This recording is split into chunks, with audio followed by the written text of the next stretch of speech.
me, the Prophet Muhammad, peace be upon him, violates Deuteronomy 18:20. So what does Deuteronomy 18:20 say? It says, "But the prophet who presumes to speak a word in my name, which I have not commanded him, or who speaks in the name of other gods, that prophet shall die." Okay. So what are they talking about with this verse?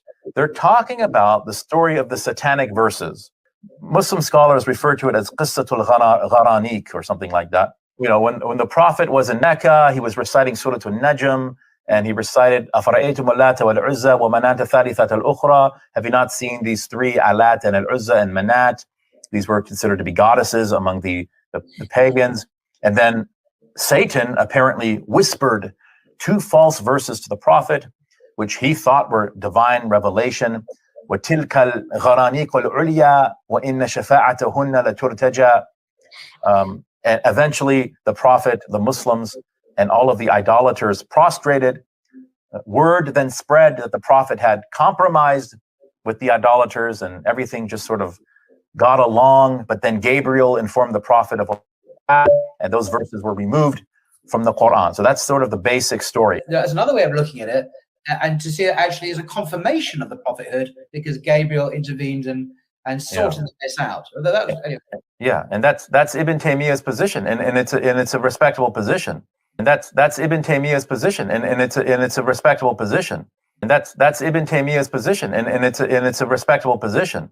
Initially, but of course, Muslim scholars who defended this story, so some defended it, some criticized it, but among the Muslims, those who defended the story as being authentic would say, well, of course it happened, but in the end, the Prophet, peace be upon him, made that distinction, and what he gave us in the end is purely from God. There's nothing satanic in there.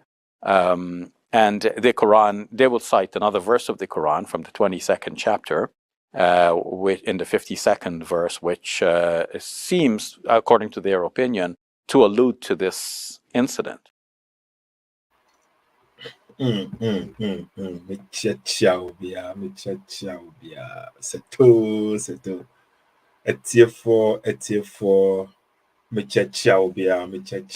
Greetings, everyone. Mr. Mon share, mon tag okay. Mon subscribe. Please share this video for us. Invite people, tag people, and subscribe to the channel. Okay.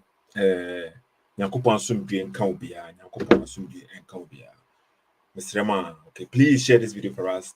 I haven't been able to come live for a while. Okay. I think the last time when I came live was on Monday. Okay. So I am back. I have some few minutes, maybe an hour or so. So I decided to take this opportunity and come back live again. So maybe I can have interaction with people, my followers, people who follow this platform. And maybe then we can analyze the conversation I had with the Muslim brother on Monday. I think when I came live, one Muslim brother joined us on this platform. And we had a long conversation, right? So I have been able to edit a portion of that conversation, which I want to talk about. Okay, I will post this particular portion of the conversation also later on. Tumpiwale Michiao, Sunyan Commando, greetings. Scott, do right. Good day, mate. Scott, I say good day too. So please share this video for us, invite people, tag people. And if you want to join me, the link is there. You can also pick up the telephone number is there. There is no peace in Islam. That's what someone says. Paul is saying this. There is no peace in Islam. Okay, so if you want to join me, you can just pick up the link, and then you can call in, and then so that we can have a conversation. Or you can just write in the comment section. Whatever you want me to address or say or respond to, you can also write me in the comment section, and I will try my best. Let me say, I will try my best, right? There is a funny story, right? I was on the streets the other day in where I am at my location, and then on the street I found two Muslim brothers who were like quizzing people, asking people questions about Islam. that was a very interesting interaction, right? They are the Muslims. They are walking around and they are asking people, "What do you know about Islam?" And then they were even like giving out money. They were giving out money.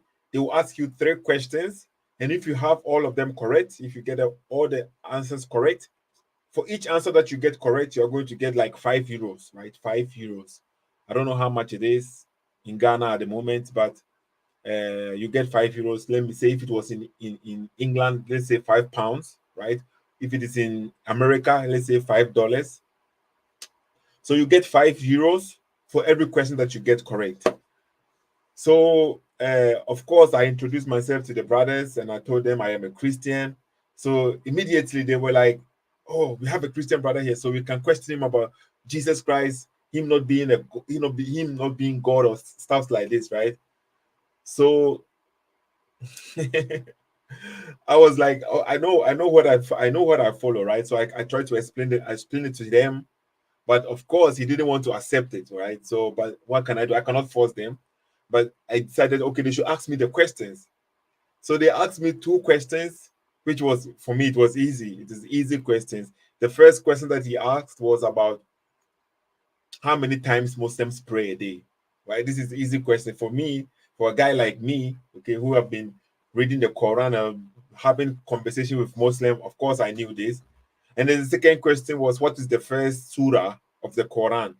That was also easy for me. So I got these 2 correct.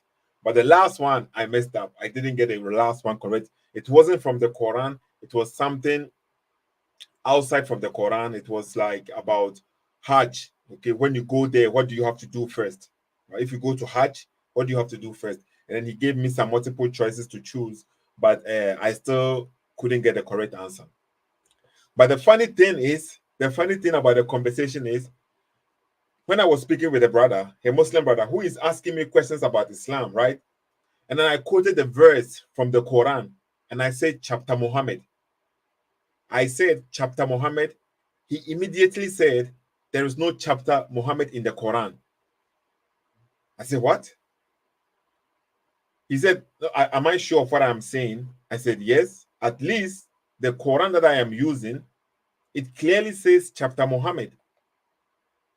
Right? That was so funny. So he got me a little bit confused. I'm like, is it another word? Am I mispronouncing the word? And then I showed it to him, right, on my app, because I have the Quran as app on my phone. I showed it to him, like, look at this, chapter Muhammad, chapter 47. And then he was like, oh, he didn't know. So I got two answers correct and then 1 wrong. So they gave me like 10 euros, right? They gave me 10 euros, but I gave them back 5 euros back. I said, I don't need, they can keep it because I already knew these questions, right? They can keep 5 euros and donate it to somebody who maybe needs it. Because this one, it was too easy for me. And I wasn't doing it for the money per se. So I just said, okay, I will take 5 euros because I stood there and waited for a while. But they can donate the other 5 euros to maybe somebody who needs it on the street, because there are some people too on the streets here, right? Not everybody. Some Africans, they think if you are in Europe, you are in heaven. No, there are poor people, okay, homeless people also on the streets here. Sometimes even young people, and they are homeless, right? So don't take it. It's easy here. It's not that easy. So I gave him 5 euros to give it back. But I want to show it to you, right, that there is a Quran, and I don't want to post the video because I recorded it on myself. I recorded the video too. I don't want to post it. I want them to post it first. And if I see that they edited portions out and they make me maybe look some kind of way, and they make themselves look some kind of way, then I will post the video and then I will show it to you, okay? Because they have a channel. As I'm saying, they were professionals. They were doing really professional, and they have their own channel. So I'm just waiting for the channel for them to upload the video, and then I will know how they did it, right? The edits that they did. And then if there is something fishy, then I'll just present my references to the audience, to the people, so that you will see what I mean. Okay, so I want to show it to you that there is a Quran verse in the Quran which is called Muhammad. And then they also gave me a Quran, right? Because we are here, we speak German. We speak German here. They gave me a Quran in German, right? And when I open that Quran, I have it here, right? I have the Quran here. It is in German. When I open it to check, maybe the English translation is wrong. The Quran that they gave it to me to, it says Muhammad. I say, what?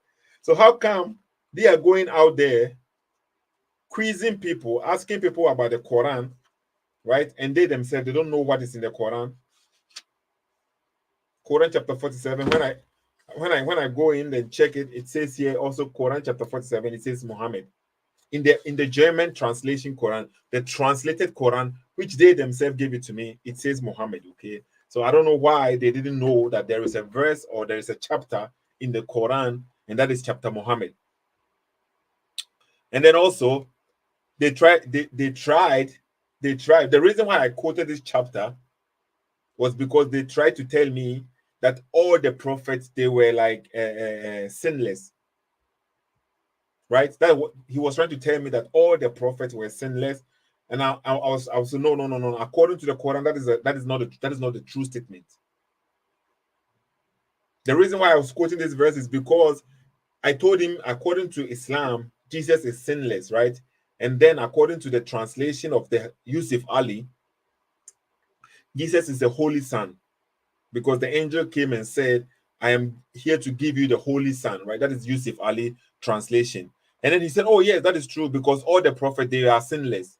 I said, no, that is not the case, because according to chapter Muhammad, verse number 19, Prophet Muhammad is not sinless,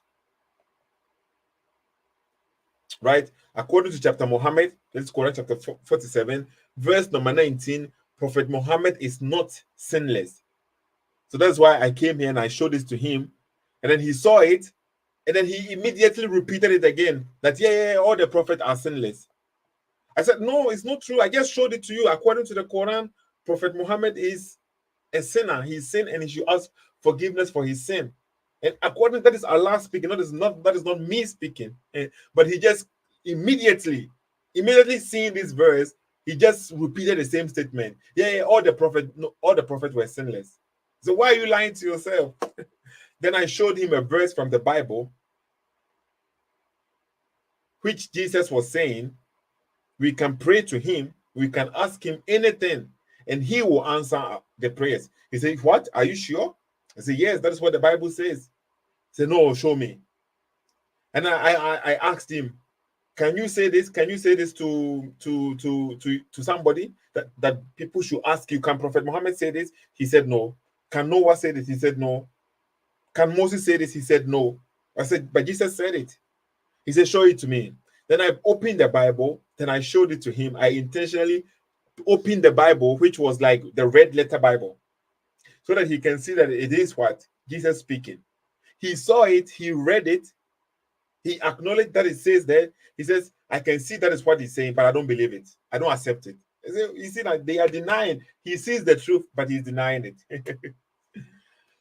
That was interesting. It was very, very nice. I have the video, as I'm saying, I have the video, but I want to wait till they post it. I don't know how long they are going to take to post it, okay?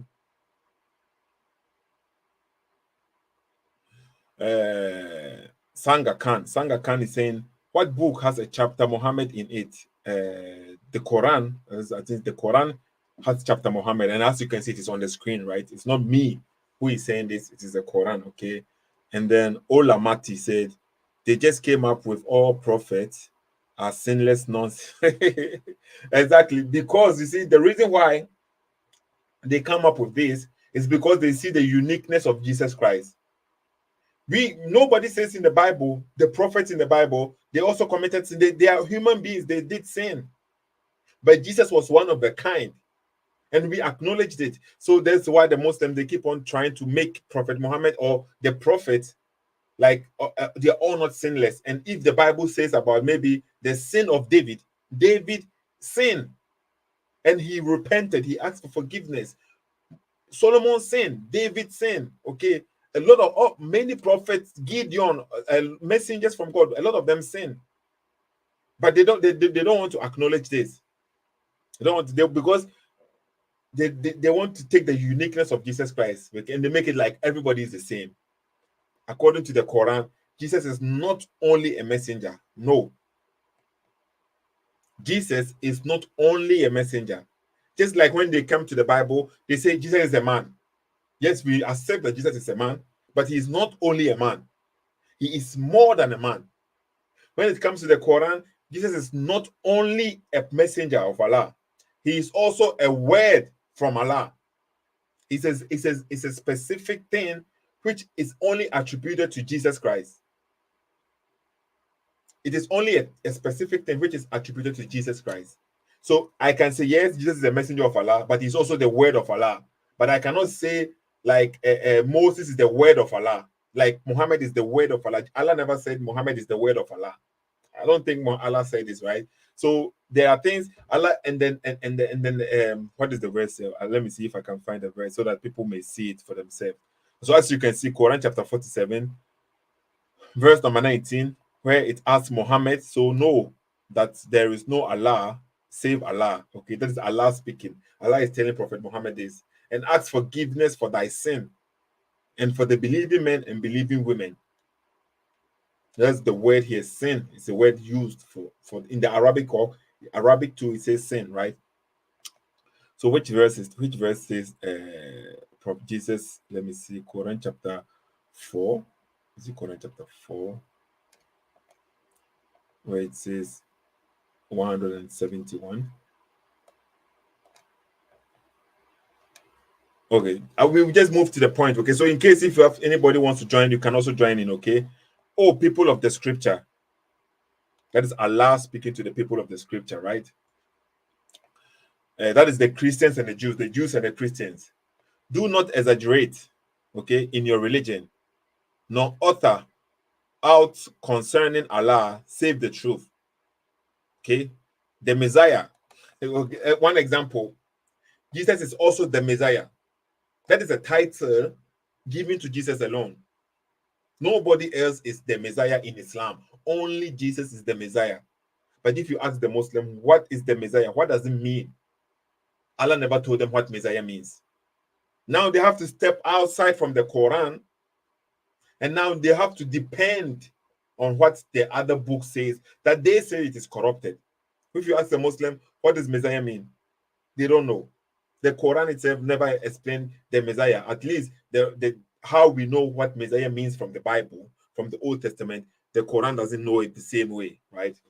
So Jesus is the Messiah. Prophet Muhammad is not the Messiah. If a Muslim tells you Messiah means prophet, he is a liar. Because you cannot call Prophet Muhammad the Messiah. It doesn't mean prophet. Because I'm saying this specific because I have heard one Malam in Ghana claiming the Messiah means prophet. He's a liar. He's lying to the people, right? Jesus is as the Messiah. Jesus, son of Mary, was only a messenger. That's what the Quran. He was only a messenger, and a messenger of Allah and his word. So he is not only a messenger, he is also a word of Allah, or his word, not a word, or his word, which he conveyed unto Mary. So the word of Allah, right? The Messiah is also the word of Allah. According to this text, he is not only a messenger like it says it here, but he is also a word of Allah, or the word of Allah, or his word. Which word? Kalimatullah. Kalam Allah, which he conveyed unto Mary, and a spirit from him. Okay, so Jesus is these three things. This is one person, a messenger, a word, and a spirit from Allah, but it makes one person. This is like the Trinity. The spirit is not the where is it? The word is not the spirit. Okay, and Jesus is the messenger, but he's at the same time the word, it's the same time the spirit from Allah, but he's still one person. But this is possible in Islam. 1 + 1 + 1, it is still 3, but it's still one, Jesus Christ, right? Nobody else is like this in the Quran. Only Jesus Christ. So they are all messengers. Prophet Muhammad is also a messenger, but he's not the word of Allah. He's not the word of Allah. He's not a spirit from Allah. Like in other translations, say proceeding from Allah. Let me show it to you in this Yusuf Ali, I think it is. The Yusuf Ali translation. Okay, let me see. Okay, see, it says it here. Christ Jesus, the son of Mary, a messenger of Allah. Okay, see, according to this one, they added this and no more than, right? And no more than into bracket. I don't think it is there in the Arabic. So Jesus was the messenger of Allah, and his word, right? Like John 1:1 is saying, and his word, which he bestowed on Mary, and a spirit proceeding, that is present continuous, ing, right? It is proceeding from Allah. So the spirit of Jesus Christ, it is proceeding from Allah. That's why Jesus is sinless. According to the text, when we check it, according to this translation, it is proceeding, it is continuously from Allah. So Jesus is one of a unique person in Islam. That's why he is sinless. And this is not attributed to anybody else apart from Jesus Christ. So when this Muslim brother that I met on the street were trying to like say that, somebody is saying Paul is saying here, Messiah means the anointed one. Yeah, that is true. But does the Muslim believe in this? Do they acknowledge this? You think your religion is out of Islam? You think your religion is out of Islam? It is so then you know that your culture change book. Don't read them. They are not in pure form. Okay, Sanga Khan is saying, I don't really understand what he's trying to say. You think your religion is out of Islam? I don't know. Maybe he's chatting with somebody else. Okay, so maybe you can join. Let me. Have I given out the link? Because I want to involve people in the audience today. I want to involve a lot of people in the audience today, and have a feeling of conversation, like we are communicating together here today. Okay. So I'll try and read the comment section. I'll try and read the comment section. If you are directing a question to me, please try and tag me, right? Try and add me at Seto, so that I will know that this is for me, a question for me, right? So I will know that you are trying to question me or ask something about me to me directly. Try and add something to me, okay? Seto or something like this. So let's go on with the topic. Or should we do the contradiction? I have this video. If you ask me, should we do the contradiction in the Quran? Because according to this video, there is a verse in there which Muslims, I've heard Muslims use this verse a lot. Meanwhile, they are misusing the verse. According to the context of the verse, right? Allah is sending the Muslims, Allah is calling the people of the book, which is the Jews and the Christians. He is calling us the knowledgeable people. We are the knowledge people. We have the knowledge. Do you know many times when Muslims quote something from the Quran, Ahmed Deedat is the one who said, when the Quran claims it explains everything in details, when the Quran says it explains everything in detail, it also gives you a verse that if you don't know something, ask the people who have knowledge of it. So that means if the Quran is saying, ask the people who have knowledge of it, and the Quran says it explains everything in details. So if you ask me something, let's say if you ask me something about how do we cook rice, then Quran also give me the permission to ask somebody who has knowledge about cooking rice. That is how they explain the verse, ask the people who have knowledge.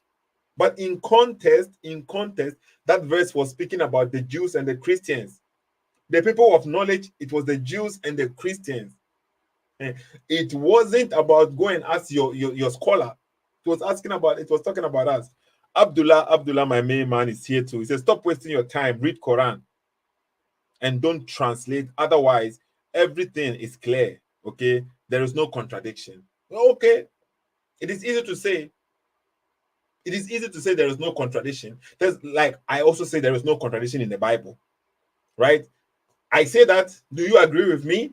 Do you try to present your case to me? Yes, you do.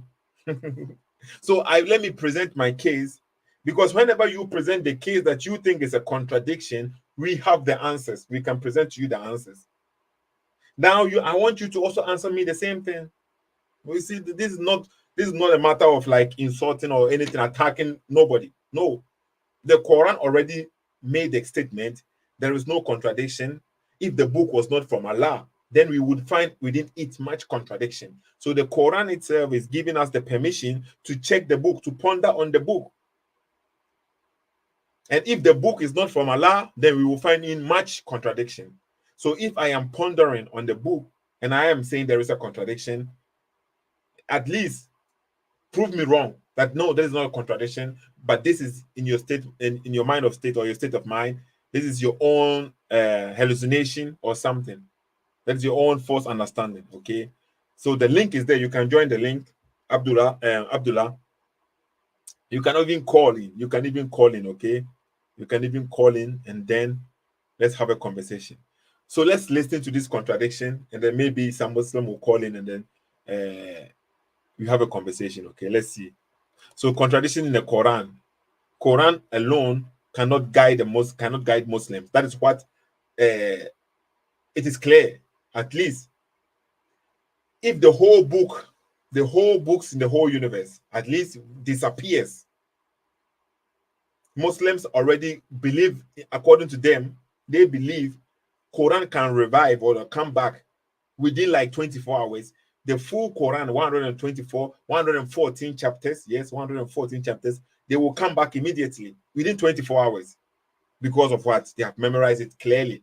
But which one is coming out first? Because if they say they have like 7 mode, which one have you memorized? It's a different topic. But if the Quran comes back within 24 hours, how will you understand the Quran? Without any other book, if you have only the Quran, are you sure you will be able to be a Muslim like you are today? Can you be a Muslim with only the Quran, with no other book? You don't have any preconceived knowledge or preconceived ideas from other books that interprets for you the Quran, and you get the Quran alone. Can you understand what the Quran is saying? So it is clear that a lot of Muslims, right, who follows they say it clearly. No, the Quran alone cannot, because they don't even know how to pray. That is one example, and then we are going to find it here. With the Quran alone, a lot of Muslims don't know how to pray. And speaking about Quran alone, I saw a debate yesterday, or at least I'm watching it right now, right? This debate is between my brother, my brother from Christ, brother in Christ, and my brother from Ghana, okay, Baba Shuaib. Baba Shuaib Bichiao, greetings, okay? I am still watching the debate because this debate is between Baba Shuaib. I don't know if you guys know him. Check this, okay, on modern day platform of, let me see what the name is. Modern day debate. My man, Baba Shuaib, and my man Avery, okay, they had a debate. About if Prophet Muhammad is a true prophet or a prophet from God, and then they had 2 debates. It's very interesting. I'm still watching them, so check it. Okay, they are Quran only Muslims, and they are facing 2 Christians. Okay, David Wood, Avery, and Joseph and Muhammad, and then Baba Shuaib.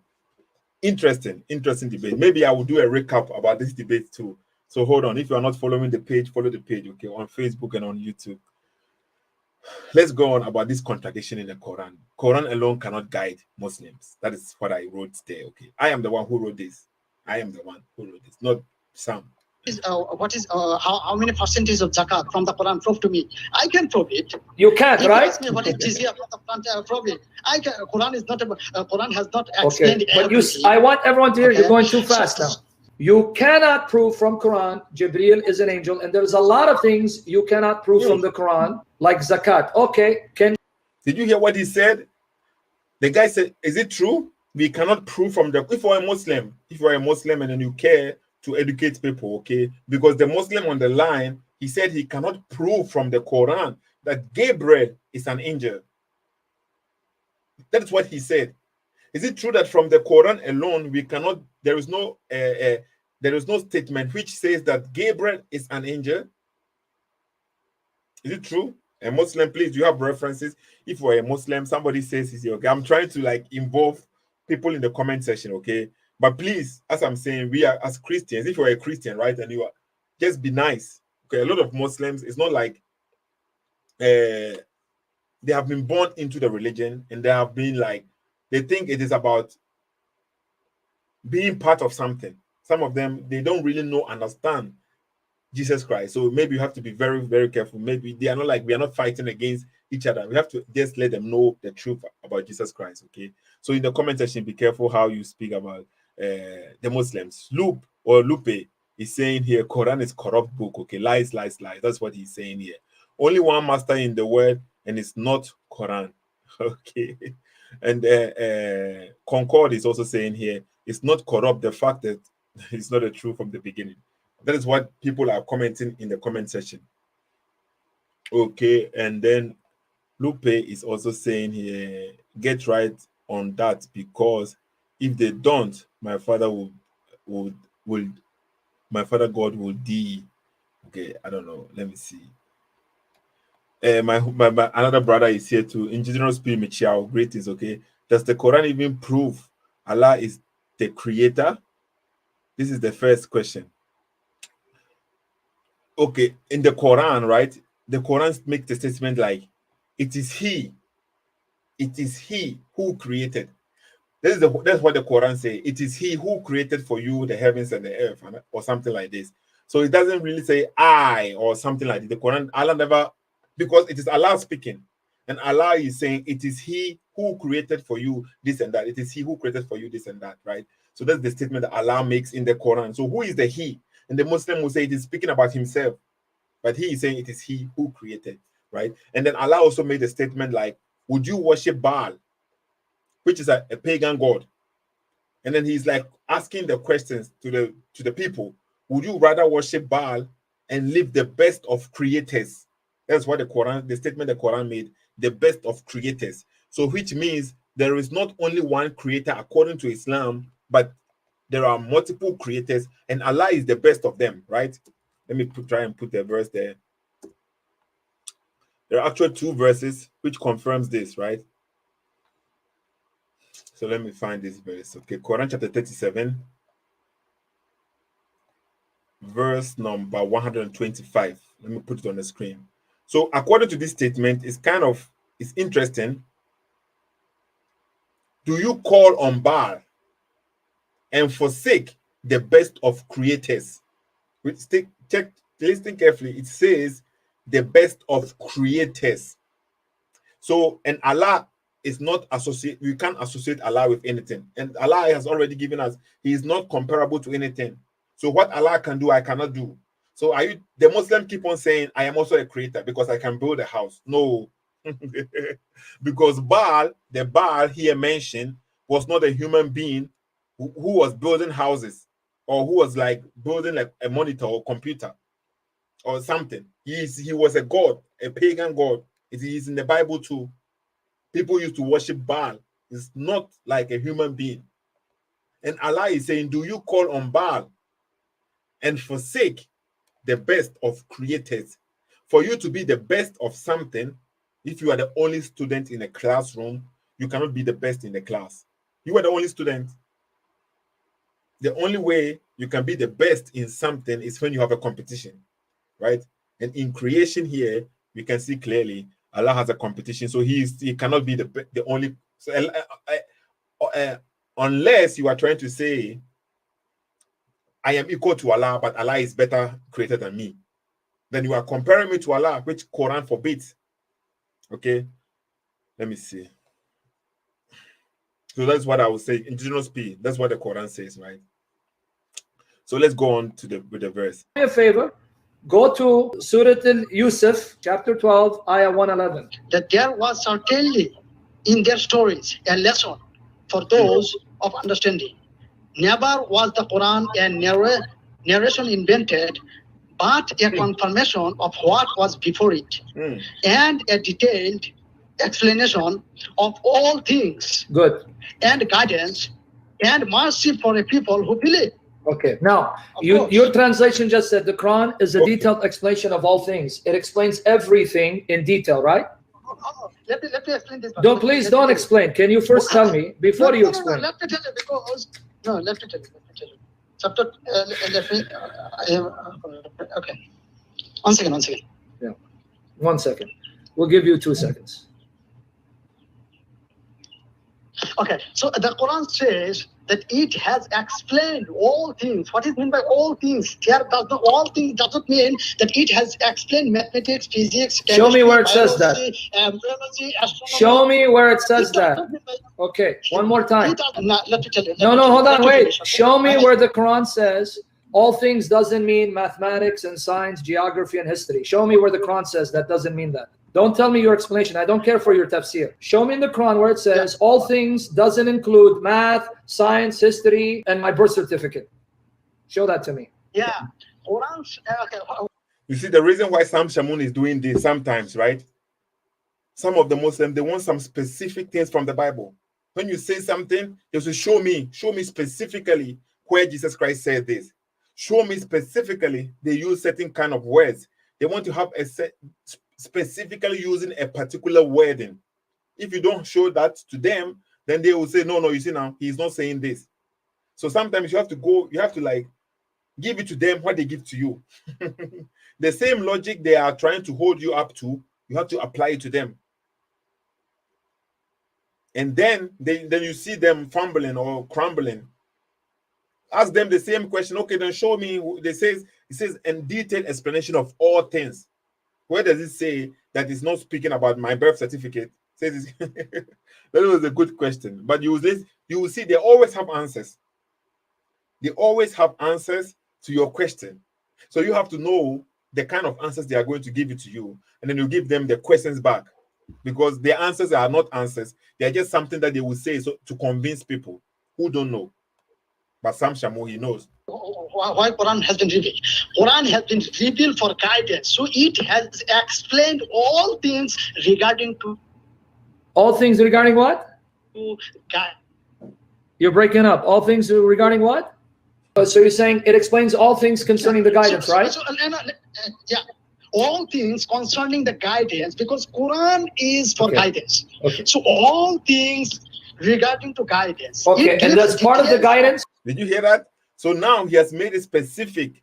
According to him, even though Allah is saying it is explained details, as though it's a detailed explanation of all things, the Muslim brother is saying it is speaking about the guidance, right? It is speaking about only guidance. That is what it is well explained. You see, now he has found a solution to limit it. He's not speaking about all things in general, but it's about only guidance. But you have a lot of confusion in guidance. Some Muslims pray in a different way than the other Muslims. Even when there is in Ghana, there is a video when Muslims, they were all standing on one ground, but some are praying different from the others. Some of them bow down, and some of them bow down in a different time. They don't bow down at the same time. There is a video is there, right? So there was a lot of problem. Like when I was speaking before, Messiah, the Quran said it's a detailed explanation of all things. What does Messiah means when the Quran says Jesus is the Messiah? Why is he the Messiah? What does that mean? And what is the purpose of him being the Messiah? What does it? Why? Why is he the Messiah? Does the Quran explain this? And this is the contradiction statement that we find in the Quran, because it does not explain things in details. Let's continue. That is why they have the hadith. And they don't even have only one hadith. They don't even have only one translation. They don't, like the tafsir. They don't have only one tafsir. They have multiple tafsirs, and sometimes contradicting each other. This one is saying this, and this one is saying that. Even in the tafsir, which was supposed to explain what the Quran is saying. Let's continue. Okay, let's go with That is that. We got it. Okay, We got it. isn't it part of the guidance for you to be rightly guided to know about the angels? Isn't it part of the guidance to be rightly guided, to know about the exact amount of zakat? Isn't it part of the guidance to know the guidance, how many times to pray? So show me that in the Quran. Because you just said, listen, you just said to everyone, all things means it will explain all things about the guidance. But part of the guidance includes how to pray, when to pray, how much zakat to give, who are the angels. Show me that information from the Quran. Now show me from the Quran that Gabriel is an angel, and how much zakat you pay, and how many times you're supposed to pray, and how. Because you just said all things means the guidance. Show that to me. Hey, people, is it true? Does the Quran claim that Gabriel is an angel? Please, Muslims, I'm not saying it's not there. If it is there, I have to do my research about this statement because he keep on saying it. Does the Quran clearly says that angel Gabriel, because we know he's an angel from the Bible, right? Does the Quran identify him as an angel in the Quran? Is it clear? Please, if you're a Muslim and you know this, give me a verse or reference so that I can check it up, okay? And does the Quran explain the guidance in details? How do you pray? Does the Quran tells you to pray? Yes, it is in the Quran. It tells you to pray. But how to pray? Does the Quran tell you this?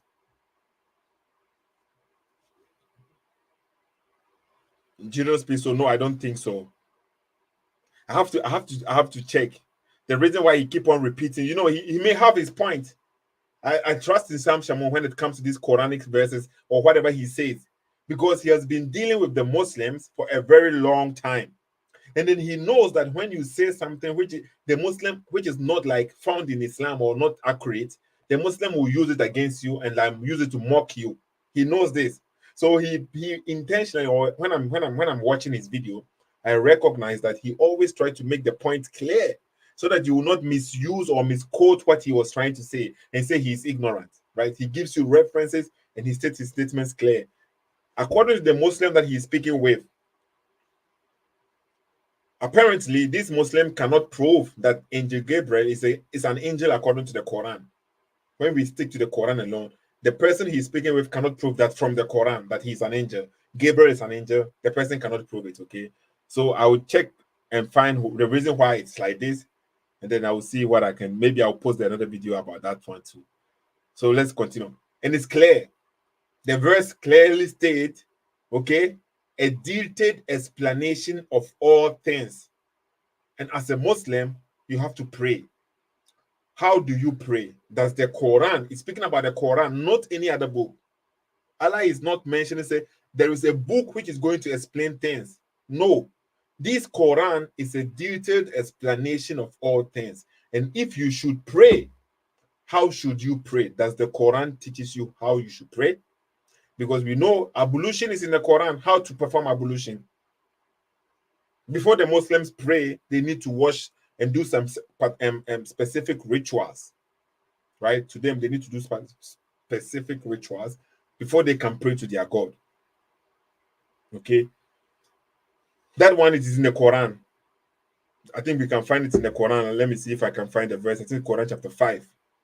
Or Quran chapter 3, maybe. Let me see. How to do the Quran chapter 5, Quran chapter 3, if I'm not mistaken, or Quran chapter 5. I have to say, I have to search. Or let me see, Quran chapter 5. If I can find this verse. It tells them how they should wash their hands and then stuff like this, right? And if you know the verse, you can send it in the comment section, okay? If you know the verse, or prepare for prayers. Okay, Quran chapter 5, verse number 6. Right? Quran chapter 5, verse number 6. This is what the verse says. I found it by myself. Okay. Oh, you who believe.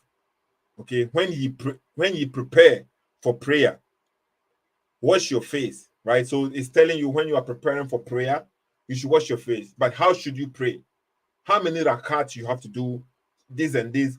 Why is Allah not telling you that one too? Because if you have to pray, then how to pray? If He can tell you the preparation, right? What you have to do before you pray, then you have to also know how to pray in the book. Because it says clear, wash your faces and your hands. to the elbows. Okay, so this is what the Quran says. Rub your head and wash your feet to the ankles, if ye are in state of ceremonial impurity, bath your whole body.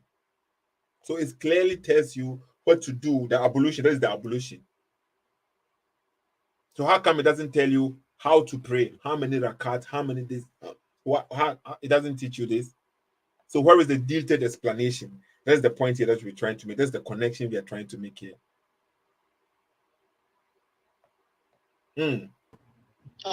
Okay, let me explain again. So if I want to go to Makkah, for example, I am from Bangladesh. So if I want to go to Makkah, and one of my friend, he said to me, if he says to me that you have to go in that way, okay?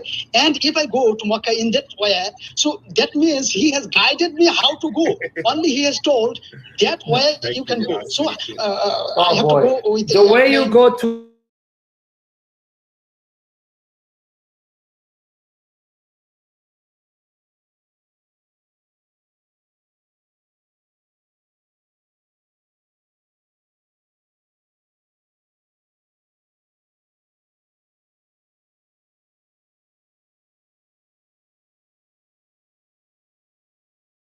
Hello, am I back? Okay, I think I'm back now. Okay.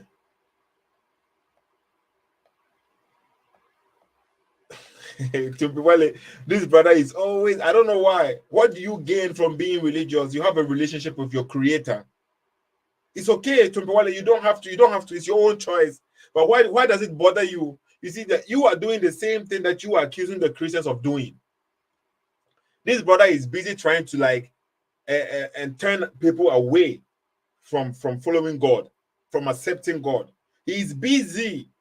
But if somebody like me, right, who I believe in God, and I believe, okay, if you follow God, we have a purpose in life. Then later on, after we die, we are going to have reward. We are going to be with our Creator, which is going to be eternal, which is going to be good for us, right? We are trying to warn people. There is consequences in your actions. Don't do this, don't do this. He said, why are you trying to force people to believe in what you believe in?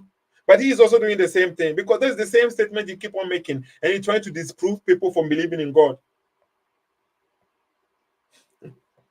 You follow nature, that is your God. Follow him. What is the problem? You have something that you follow, okay? And somebody has something that he follows. So why do you want me to follow yours and you don't want me to follow mine? Follow yours, bring your arguments, tell me what your nature wants me to do. If he speaks with you, and then we can have a conversation. Okay. Tumpiwale, you study. Jannah, you have to do what Allah commands you. You want to go to Jannah, you have to pray. You don't go to Jannah if you don't pray. Okay, so the Muslim brother said, right, that if somebody guides him, he's like he hasn't been to Mecca before. So if somebody tells him, okay, if you go to Mecca, this and this and this is what you are supposed to do, that is also like giving you the details of what Quran is saying. No, that's not what the Quran says. The Quran never said somebody is going to give you the details of the verses. It says the Quran itself, the verses are going to be detailed, explained. Allah is the one saying this, not somebody else. let me finish the point. If prayer is part of the guidance to Jannah, then the Quran says it will explain all things in detail about prayer. Now show me where the Quran explains all things in detail about how to pray, because prayer is your way to Jannah. It's your guidance to Jannah. Exactly. Show me in the Quran where it explains all things about zakat, because zakat is your guidance to Jannah. Show me where the Quran explains all things about Hajj, because going to Hajj is your guidance to Jannah. And then show me where the Quran explains all things about the angels, because part of your iman is to believe in the angels. Exactly. Quran has guided that I have to go to Makkah, go to Hajj if I have capacity. Quran has guided that I have to pray. And does it tell you how? Quran has guided. After this is the guidance. No, it says explain all things in detail. It says explain everything in detail, not general. This is what I'm saying. I said it before, right? They give you an answer, but if you don't know for yourself, right, you would think you have an answer. But the Quran gives you the guidance you have to pray. But this verse is speaking about This praying, does the Quran explain the praying in details? You have to go to Hajj. Does the Quran give you the detailed explanation? What you do, what you have to do when you go there? Does the Quran give you this explanation? You have to pay zakat. Does the Quran explain this to you in details like the Quran is claiming? So we are taking the claim of the Quran itself and applying it, analyzing it with the Quran. What the Quran says, okay, if the verses are explained in details, then we have to find the explanations in the Quran. Right? Not from somebody. We have to find them in the Quran itself. But we don't.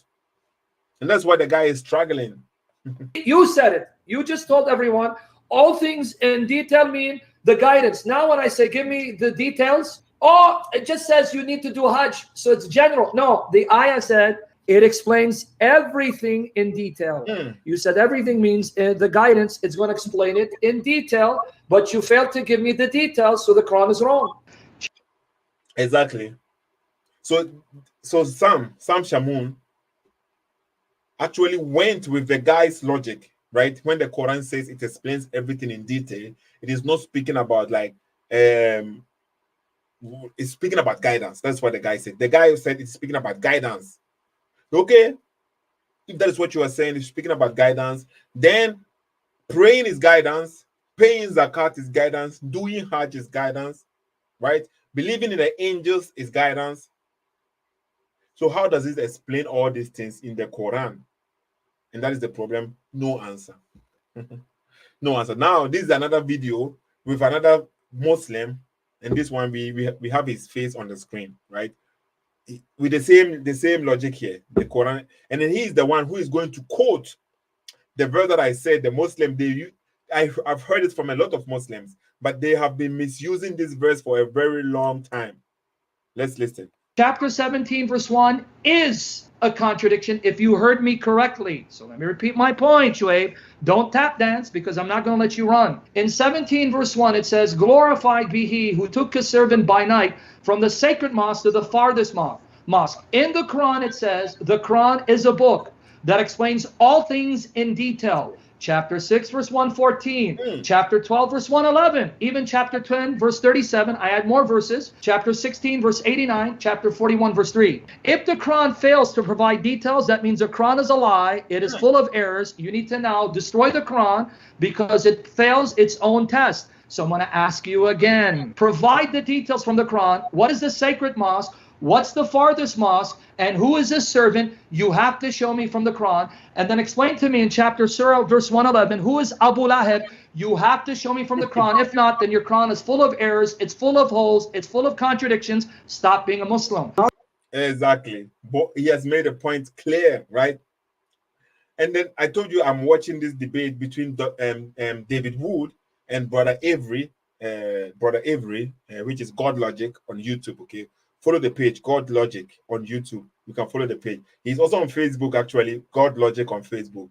So David Wood and God Logic, they had a debate yesterday. I think the debate was from yesterday.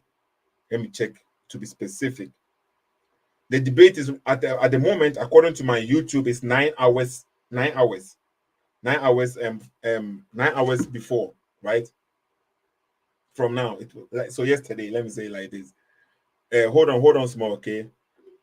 So the debate is like 9 hours ago that they made a debate, and this specific verse came in the debate, Quran chapter 17, verse number 1. And because Baba Shuaib and Muhammad, who were the Muslims in the debate, they don't accept any other thing apart from the Quran. They clearly said this verse is not speaking about Muhammad. Quran chapter, according to them, they are Muslims, and when we check, they said this verse is speaking about Moses. But all the other Muslims who already follow another book, different book apart from the Quran, they think it is about Muhammad. But just watch the debate. It's very interesting, okay? Let's listen to the answer because I have a brother on the caller. Let's listen to the answer here. You are telling me, show me from the Quran where it is in detail. Show me from the Quran where it is in detail. Quran mentions in chapter 16, verse number 43. Fas'alu ahli dhikri in kuntum la ta'lamun. Fas'alu ahli dhikri in kuntum la ta'lamun. Ask the people who know if you don't know. Ask the people who know if you don't know. Did you see that? This is the verse I was speaking about, okay? He says, so ask the people of knowledge if you don't know. Who are the people of knowledge? According to this verse, what is the verse speaking about? What is the context? And what is Allah? What does Allah mean? Ask the people of knowledge. What is the verse talking about? I have a Muslim brother on the line, okay? Bob, are you there? Yo, hello. You have, if you are watching me on Facebook or on YouTube, you have to mute it.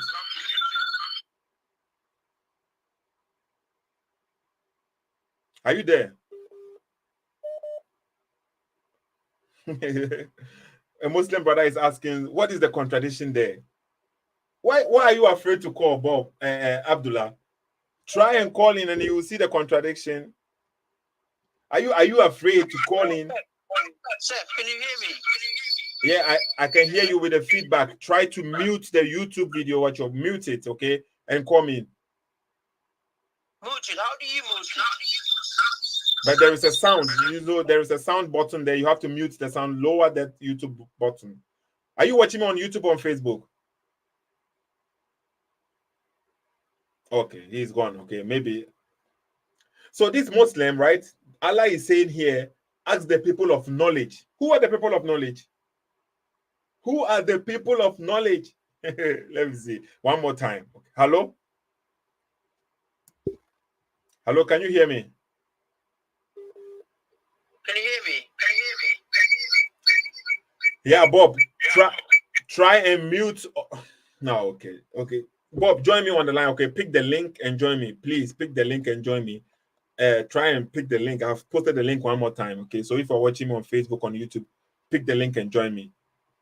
Please. So who is this verse talking about? Abdullah, can you call and tell us? Or can you let us know? Who are the people of the knowledge? So this is what the Quran is saying. And there is a similar verse like this in the same Quran, Quran chapter 10, verse 100, Quran chapter 10, verse 94. Let me put it on the screen, okay? Let the Bible speak is there. Let the Bible speak is also here, okay? My Christian brother, Michiao. Quran chapter 10, Yes, okay? Quran chapter 10. Let's see, verse number 94. It says something similar.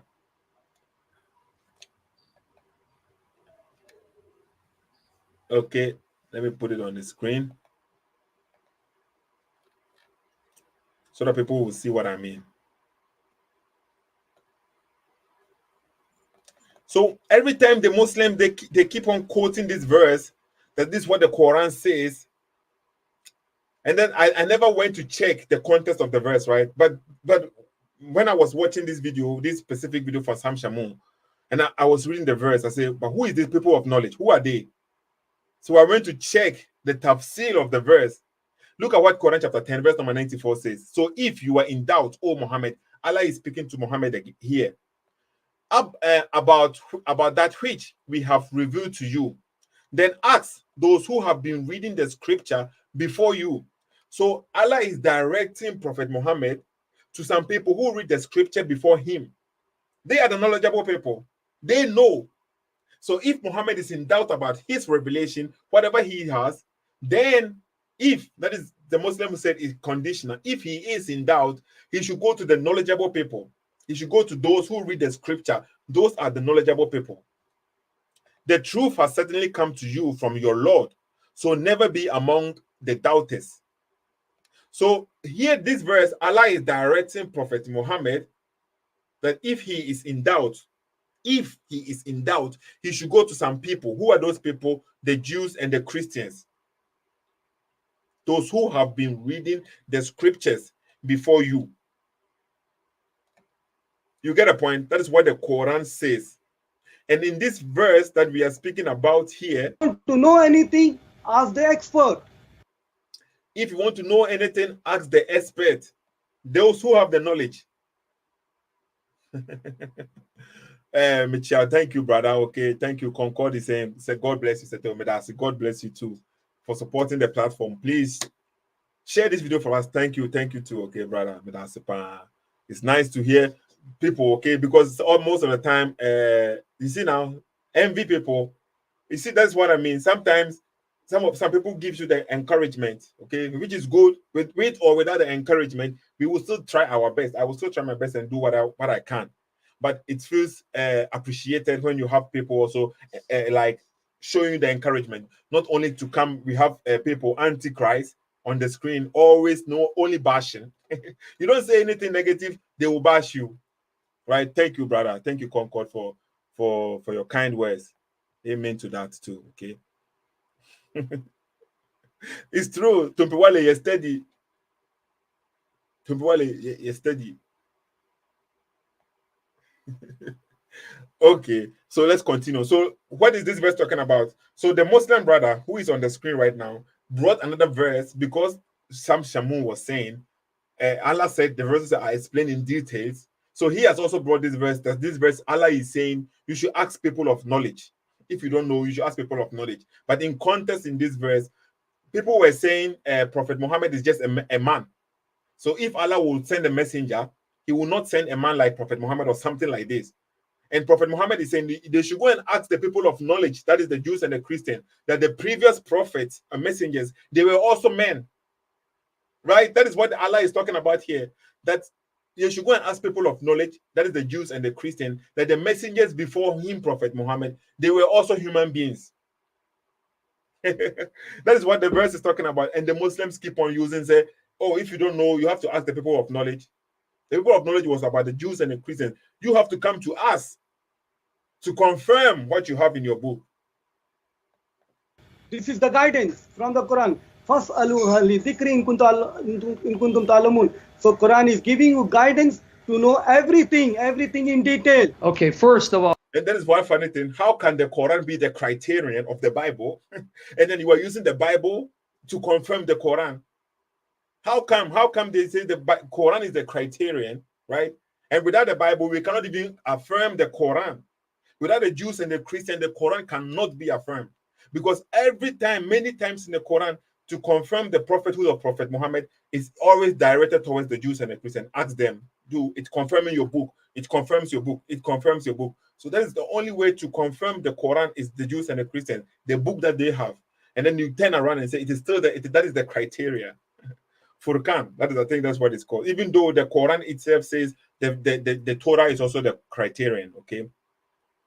well, thank you for again proving the Quran is full of contradictions. Guys, I want you to hear, he misquoted chapter 16, verse 43. But let's go with his interpretation. He said at 16:43, ask the people of knowledge if you don't know. But hold on. If that's correct, that the Quran is saying go ask other people besides the Quran, you just destroyed the Quran and you helped me prove the Quran is not from your God because you just introduced another contradiction. Good job, Shuaib. Because now let me read to you chapter 12, verse 111. Indeed, in their stories, there's a lesson for men of understanding.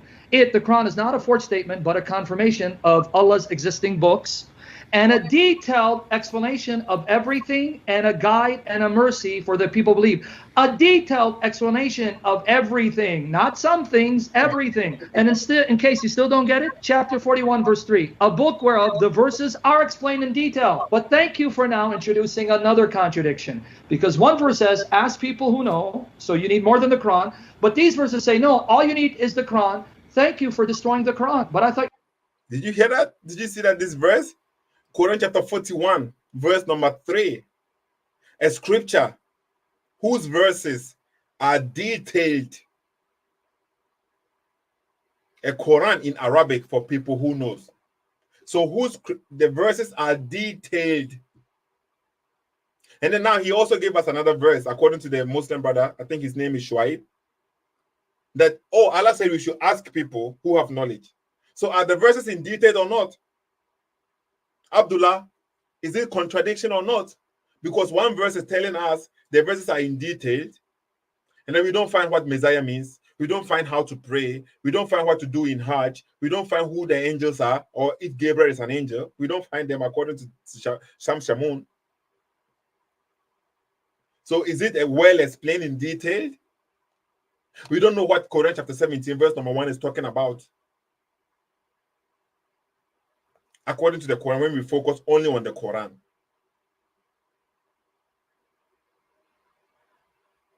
So is it in detail? That is what we are asking.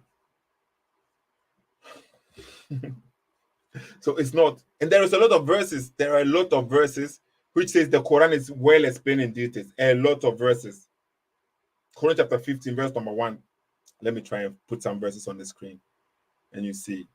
Okay.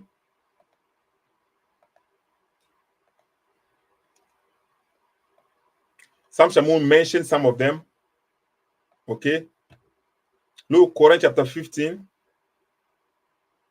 verse number 1. It says, Alif Lam Ra. These are the verse of the Quran and a clear Arabic, and a clear Quran. Okay, it says, and a clear Quran. Is the Quran really clear?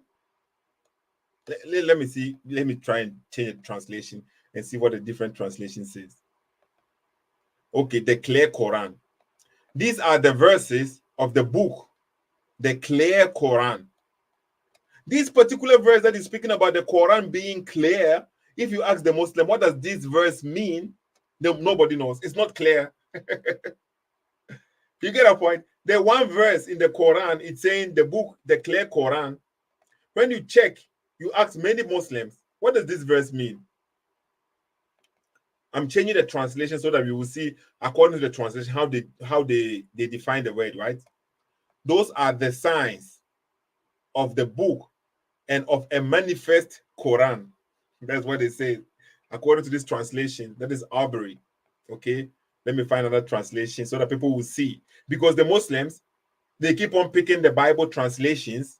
And let's look at how this one is saying, and look at what this one is saying. Contradiction. Let me choose Halali and Khan. Okay. Look at this. Alif Lam Ra. These letters are one of the miracles of the Quran. And none but Allah alone knows their meaning.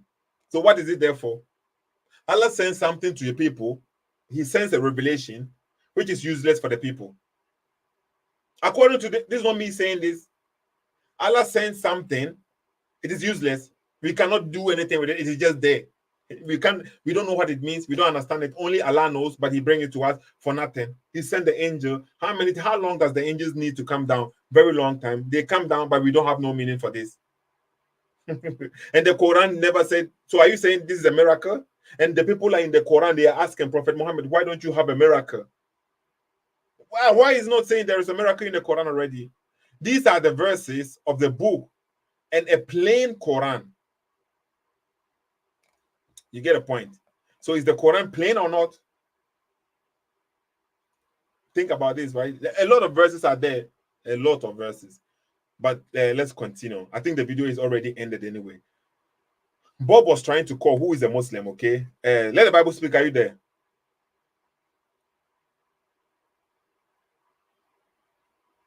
Unmute yourself. I am here. Now, okay. Greetings. I'm Thanks here. for joining. I'm here. Thanks for joining. Thanks for joining. Okay. So you have any contribution to make? Anything to say? Right now, I'm following the discussion. If there's anything for me to say, I will talk. Now, okay. But what do you think about it? Do you see this as a contradiction, or I am misunderstanding something here? Because no Muslim is not. You see, there is a Muslim. There are Muslims watching, but they don't want to call in. Because I know Abdullah is watching. Abdullah is watching, but he doesn't. But maybe, what do you think? Because I like your perspective. Maybe you are understanding it different than I do, and I am maybe exaggerating, maybe like that. Okay, so what do you see? How do you see this? Okay. Maybe me, I will see it like maybe the Quran make a claim, but that claim is not true. For example, saying something is detailed, but we can't get any verse to show it detailedness.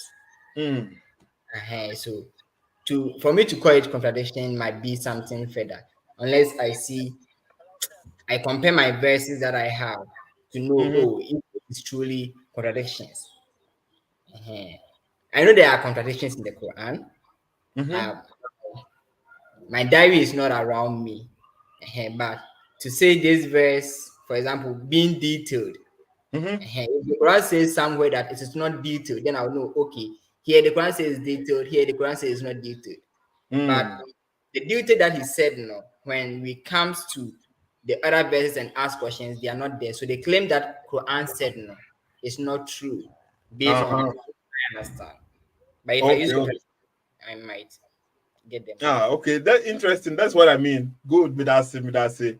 So what you are saying is, for it to be a contradiction in your perspective is if he had said the verses are detailed explained, and then he says in another portion the Quran is not well explained, detailed explained.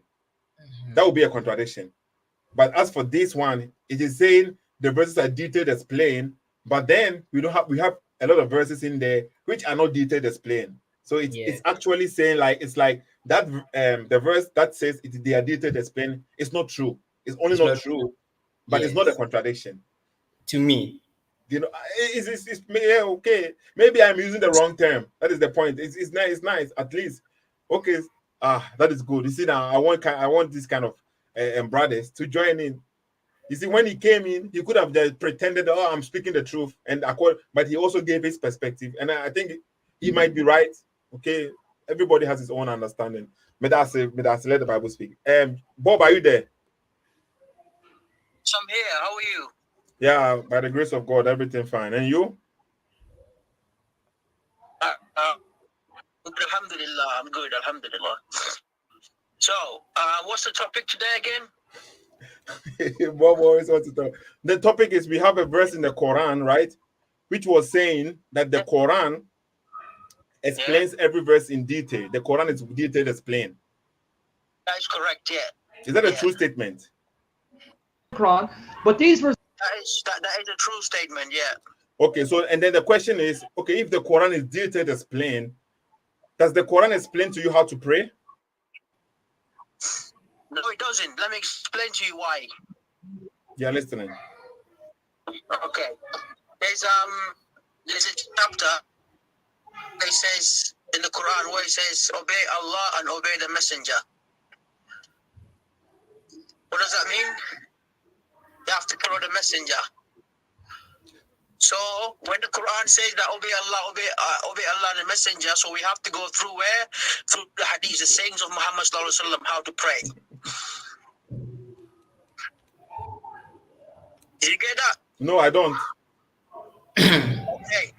You said to me there's nothing there in the Quran which explain how to pray, and I agree with you. But also there's a verse there in the Quran which says obey Allah and obey Allah and the messenger, which means to follow Allah and His messenger, whatever they say. And the sayings of how to pray is in the hadith. Okay, so that means the statement that the Quran is explained in detail. The Quran verses are explained in detail. That is not a true statement, because the way to pray is not in the Quran. It's not explained in detail. Yeah, but the details are in the hadith, and the details of that is from where he says in Surah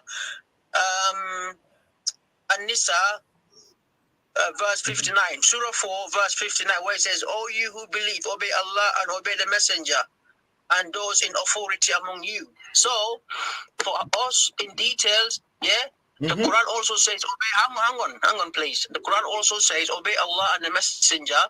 Yeah, so you have to go through where the hadith, the sayings of Allah and His messenger. Do you understand what I'm saying? So that's the details there, because you're only looking at that verse where it says the Quran says it has revealed all things in details. Yes, it has revealed all things in details. For instance, the prayers is you have to go back to who? The messenger Muhammad sallallahu alaihi wasallam. So if the messenger is not there, right? Can you pray?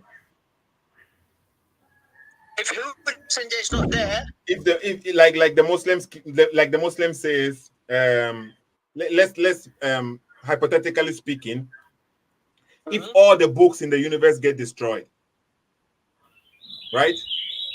Will the Quran come back again? I didn't catch that. Please repeat that. Let hypothetically speaking, if all the books we have disappears, will the Quran come back again? Yes, it will come back again because we memorize the Quran. Okay, so now you've memorized the Quran. Have you memorized all the hadith? No, we don't memorize all the hadith, but we memorize the major, most important thing. Okay. Hold on. Hang on. Let me finish. You've asked me. Let me finish, please. we know how to pray We know how to give sadaqah. We know how to do hajj. We know how to do many things that are important within Islam. In fact, most of the laws we know it within our head. So the hadith, if we lose it, yes, we'll struggle a little bit, but most of the time we will be okay. Mostly we'll be all right. The major, most important things in Islam, we know it within our heart. Okay, so that's the whole point here, right? So you know things in your heart. So hold on, let's assume the whole book. And also, Seth, there are people who are special in this kind of teachings. That when it comes to like the prayers and the laws in Islam, so we're gonna bring them all together, and then if the hadith is gone missing, we bring them all together to come and talk, and then they can bring it back, the teachings. Okay. Okay. That's what's beautiful about Islam. Okay, are you done? So I'm done. Go on. Okay, so assuming all the books disappear, now the books are back. We have the Quran. According to you, within 24 hours, you will get the Quran back because you have memorized the Quran. So when we hold the Quran itself, because according to the Hadith, right, we know there is Da'if Hadith, there is Sahih Hadith. There are hadith you Sunnah people accept, maybe the Ahmadiyya people don't accept, the Shia people don't accept, these people don't. Let me finish. You see what I kept quiet. Muslims, please don't put them here. They're not Muslims. According to who? Please, they're not. According to the Islamic teachings, they're not Muslims. And what is the Islamic teaching? Islamic teaching is we believe Jesus, Isa alayhi salam, Jesus is the Messiah. They said Ahmad, whatever his name is, he's the Messiah. That's the Islamic teachings. And they say Jesus died, he was crucified. We don't believe that. We believe Jesus was saved. But they have their reasons from the Quran, right? Hang on. Anyone goes against the teaching of the Quran, you are not a Muslim, you are a believer. Yeah, but you go against the teaching of the Quran too. Because you follow the hadith. Why? Yeah. Where do I go against the teaching of the Quran? Tell me. Okay, sure. Did Allah tell you to pray 5 times a day? Yes, I just said to you in the Quran, it says obey Allah and obey the Messenger. No. How do we obey? Hang on.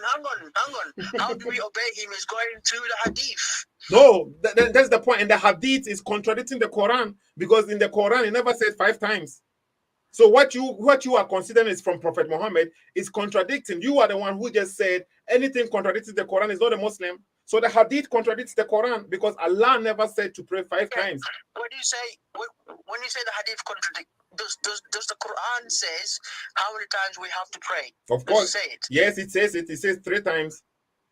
3 times, okay. And did it say only 3 times? It says what? You mean he forgot to say? I'm asking you, no, bro. I'm asking it says, you. It says you should pray. Times? Did it say only 3 times? I'm asking you. It didn't say 5 times. That is the point. Okay, now I'm telling you, yeah. For us to have the complete understanding of the Quran, yeah.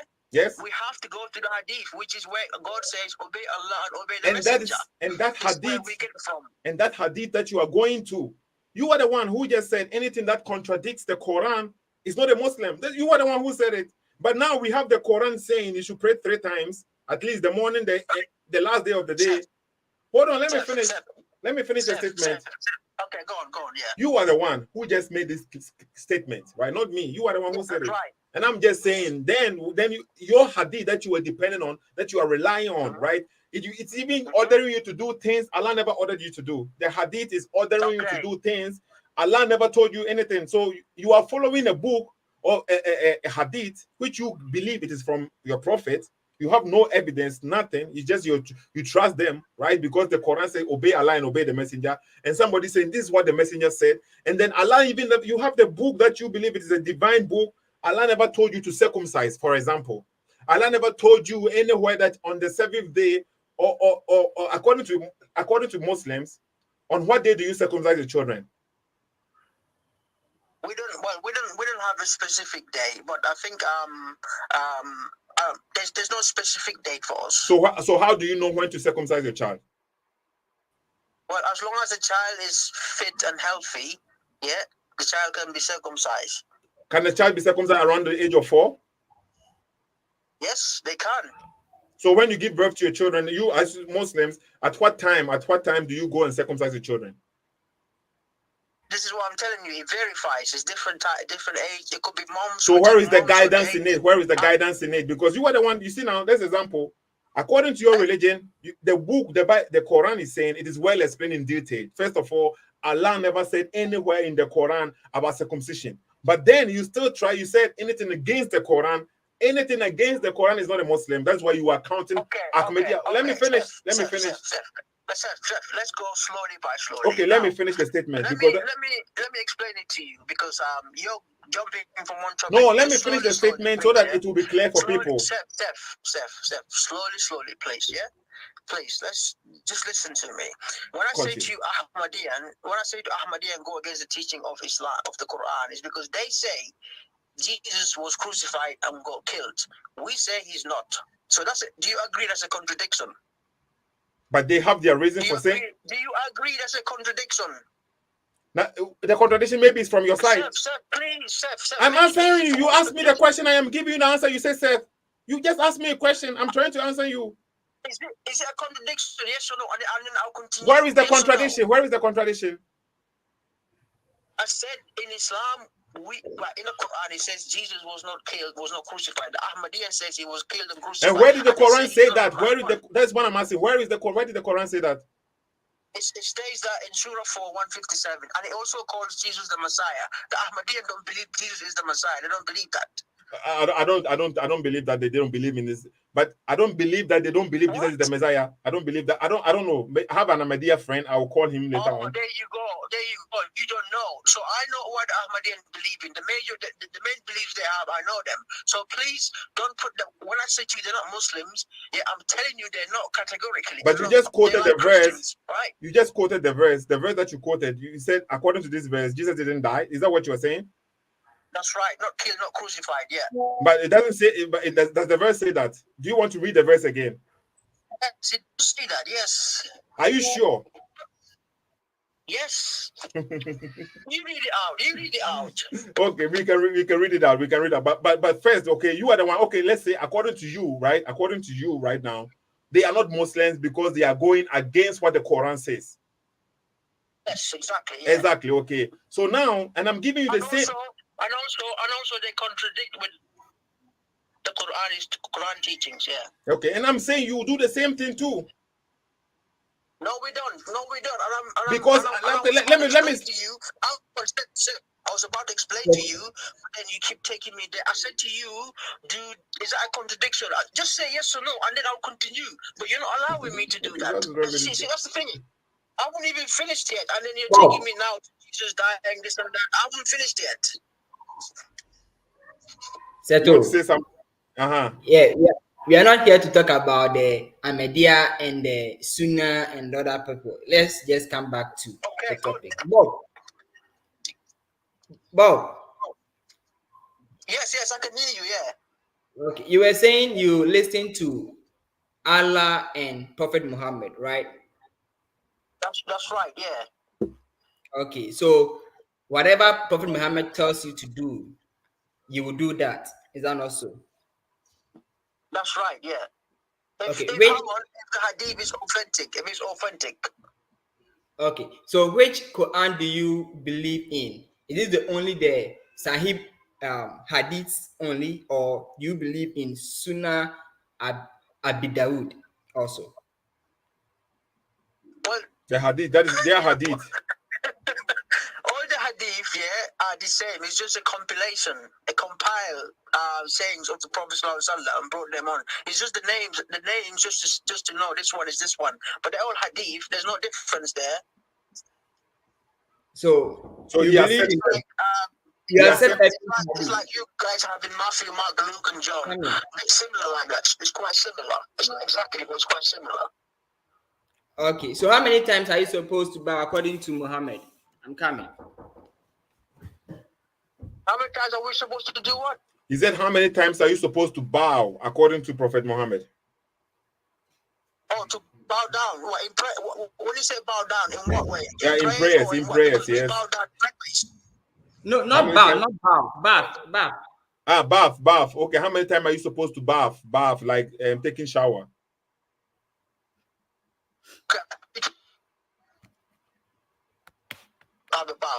Is that what you meant? Say again. Because... How many times are you supposed to take your bath? I need to. Okay, when you say bath, are you talking about the ghusl? You yourself the same bath. You don't even know which one it is. I'm talking about bath, B-A-T-H, bath. He's asking about he's asking a question. Okay, you are the Muslim here, and he has a question, and he's asking you, how many times did Prophet Muhammad ask you to bath? That's what he's asking. He's not an Arab. Which one he's talking? And I'm asking him which one he's talking about, because we have different bathings in Islam. You see, you don't even know this.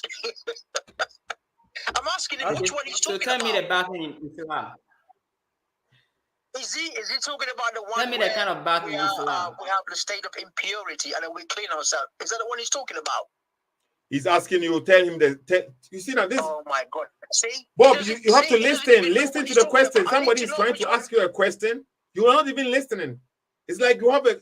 I don't get you sometimes. Try to listen to what he's saying, because he's not here with me. He's on. Okay. I can't hear his voice properly. You tell me, please. Yeah, but so be quiet a little bit and be patient. I'm not the one asking you the question. Repeat it. Okay, I am not the one asking you the questions. That you should put that in your mind first. You can paraphrase it, because I can't hear him properly. Okay, so then why do you laugh? Why did you laugh? I didn't laugh. You laughed. You laughed. It's recorded. Oh, yeah, about his question. Yeah, yes, I did. Yeah, because in Islam we have different types of bathing. So you need to specify which one it is he's talking about. Okay, and what can you name all the bathroom that you have in English, so that we will know what they are called in English? Okay, I'm not gonna go with English. I'm going with Islam. In Islam, we have the normal bath, yeah, and we also have the bath where we are in a state of impurity. Okay, so he needs to tell me which one he's talking about. Let the Bible speak. Do you hear what he said? Okay, so which one? Yeah. I want him. Look, Seth. I want him to specify to me which word do we use for the one that is. And then I can get to that. That's all, please. So I want to know which word is used for the one that is for purification. Bob, be quiet. Let him speak. Let him speak on. But let the Bible speak one more time. So I want to know which word is used for the one that is for purification. That is the bath for purification, and another one for the bath for the normal bath that we are having. Okay, did you hear what he said, Bob? No. Can you, because I can't hear him. He said which word, which one, which he's asking the question, which word, or how do you call the bath that is used for purification, and which do you call? How do you call? Bob, listen to the question before you speak. I did hear your question. Yeah, but it's not. I'm not done with the question. So what was the second? What was the second part of the question? The second was the normal bath. Okay. So what is that?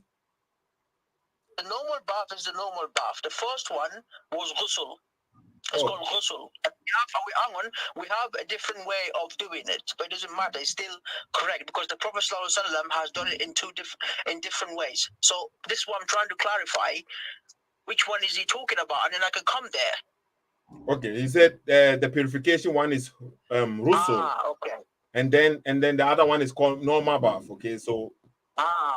There you go. Now it's clear. So he wants the question from the purification one. That's what he wants, yeah? No, he hasn't spoken. Okay. So what do you want to say? Let the Bible speak.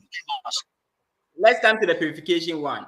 How many times are you supposed to purify yourself? And how many times? Bob, he said, how many times do you have to purify yourself? The purification bath. How many times? Yes.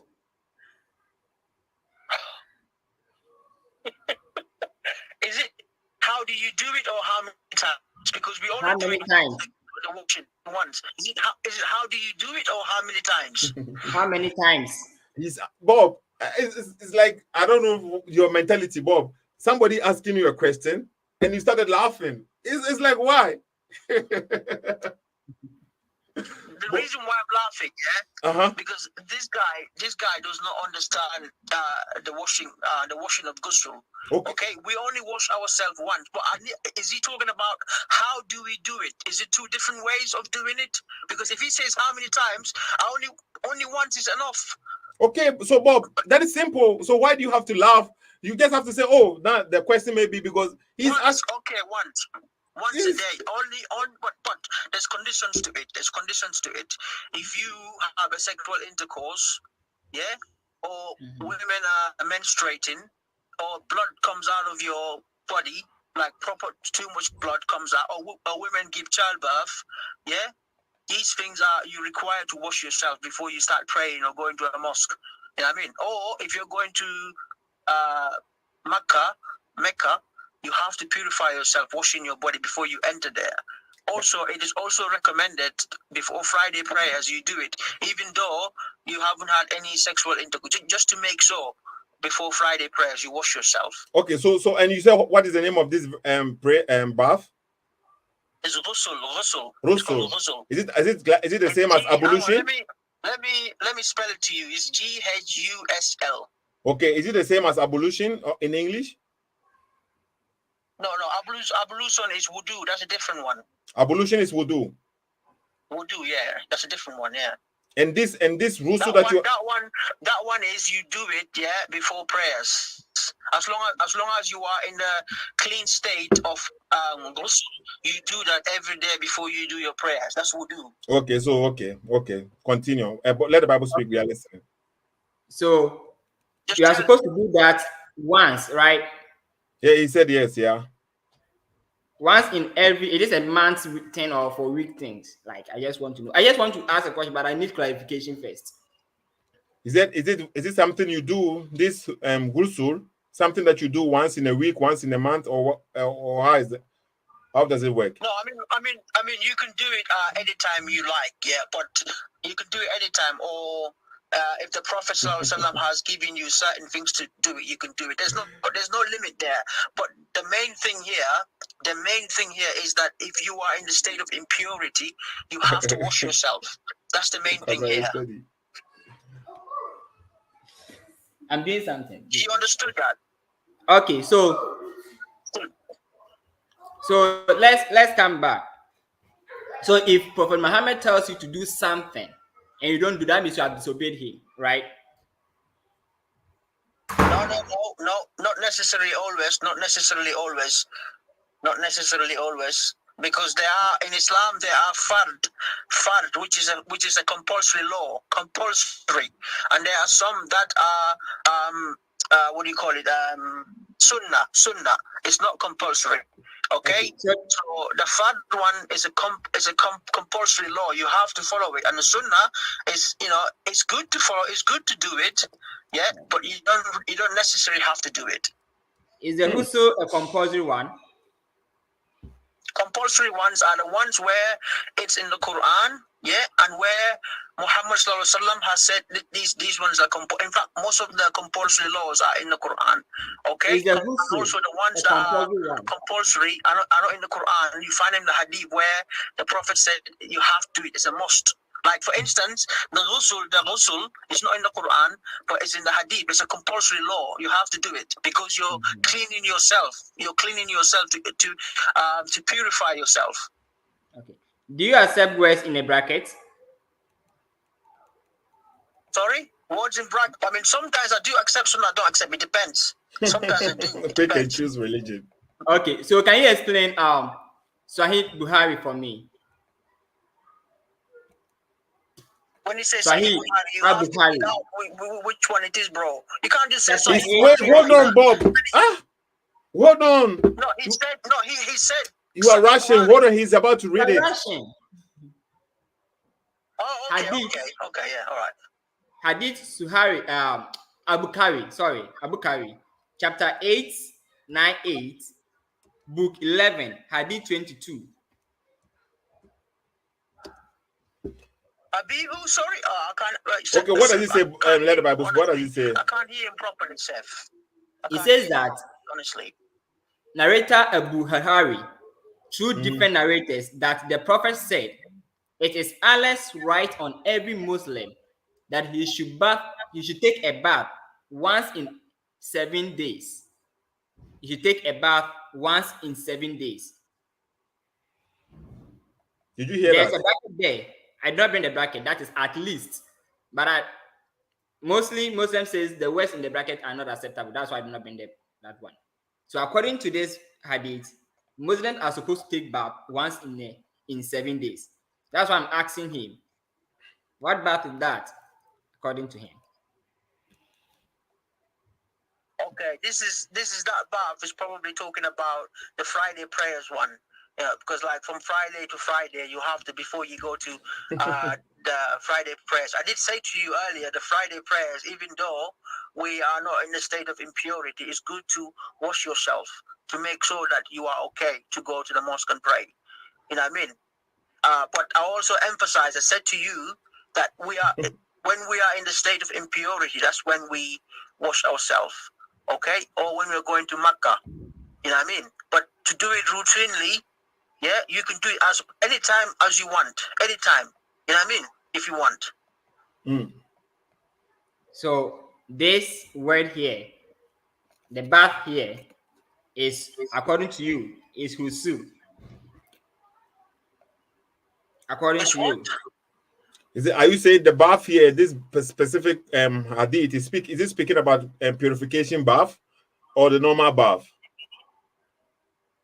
I think it's talking about the purification. Why are you bath. thinking? Why are you Because thinking? Because the normal bath, hang on, the normal bath, that's something that's your own choice. You understand what I'm saying? That's your own choice. But the purification one is a law. You have to follow. It's a law. You have to follow it.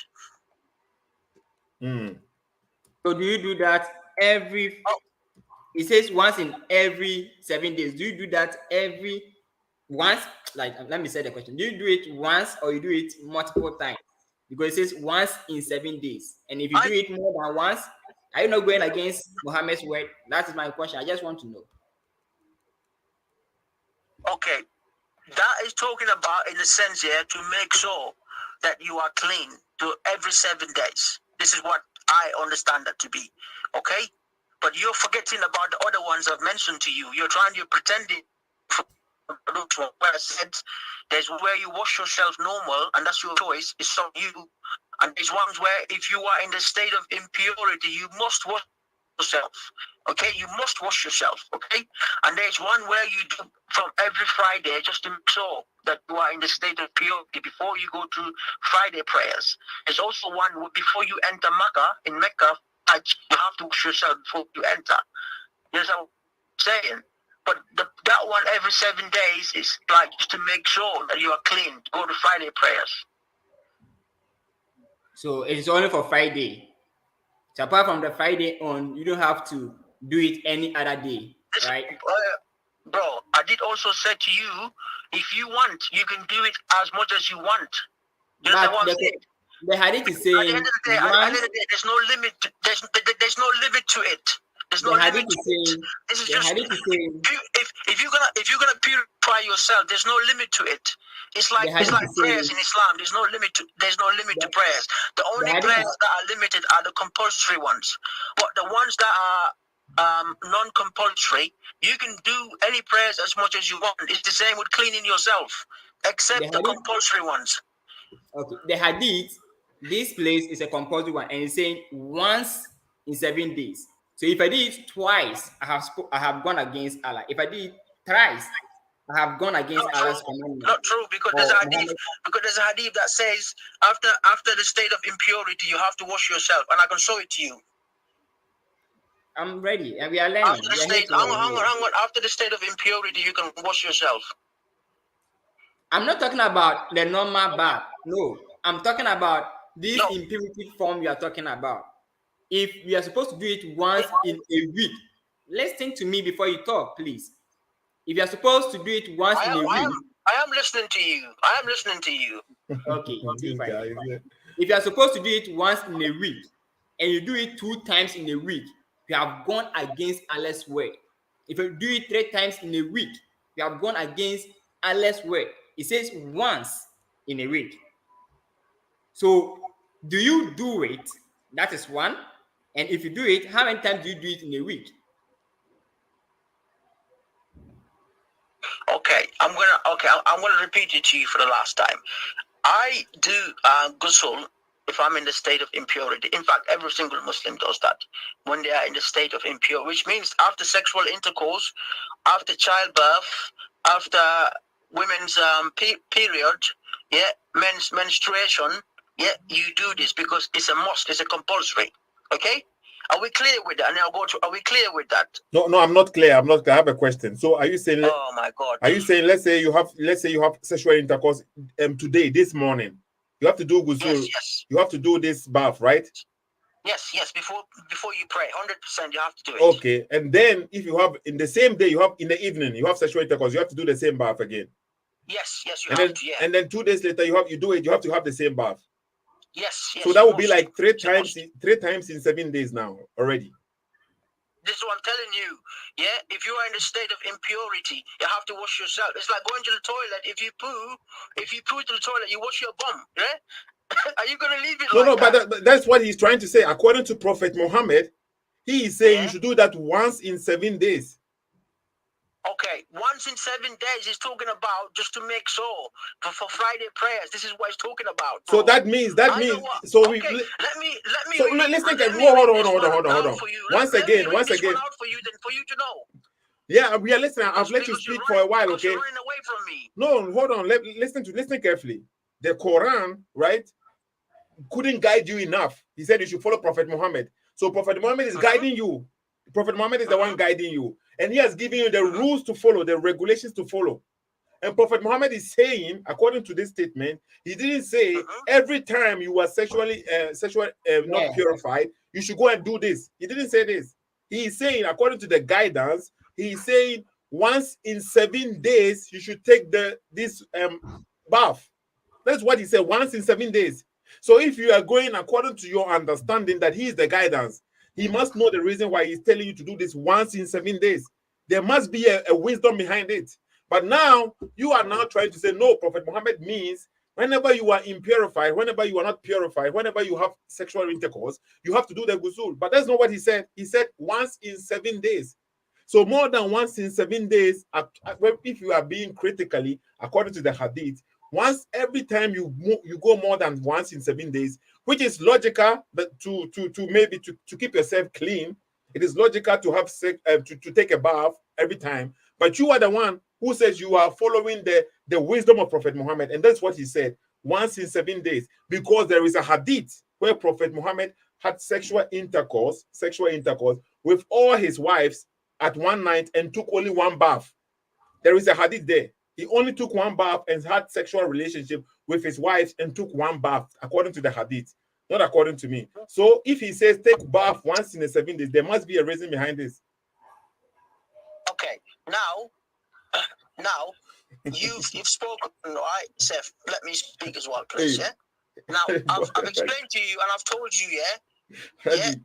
Every time you have sexual intercourse, yeah, you must wash yourself.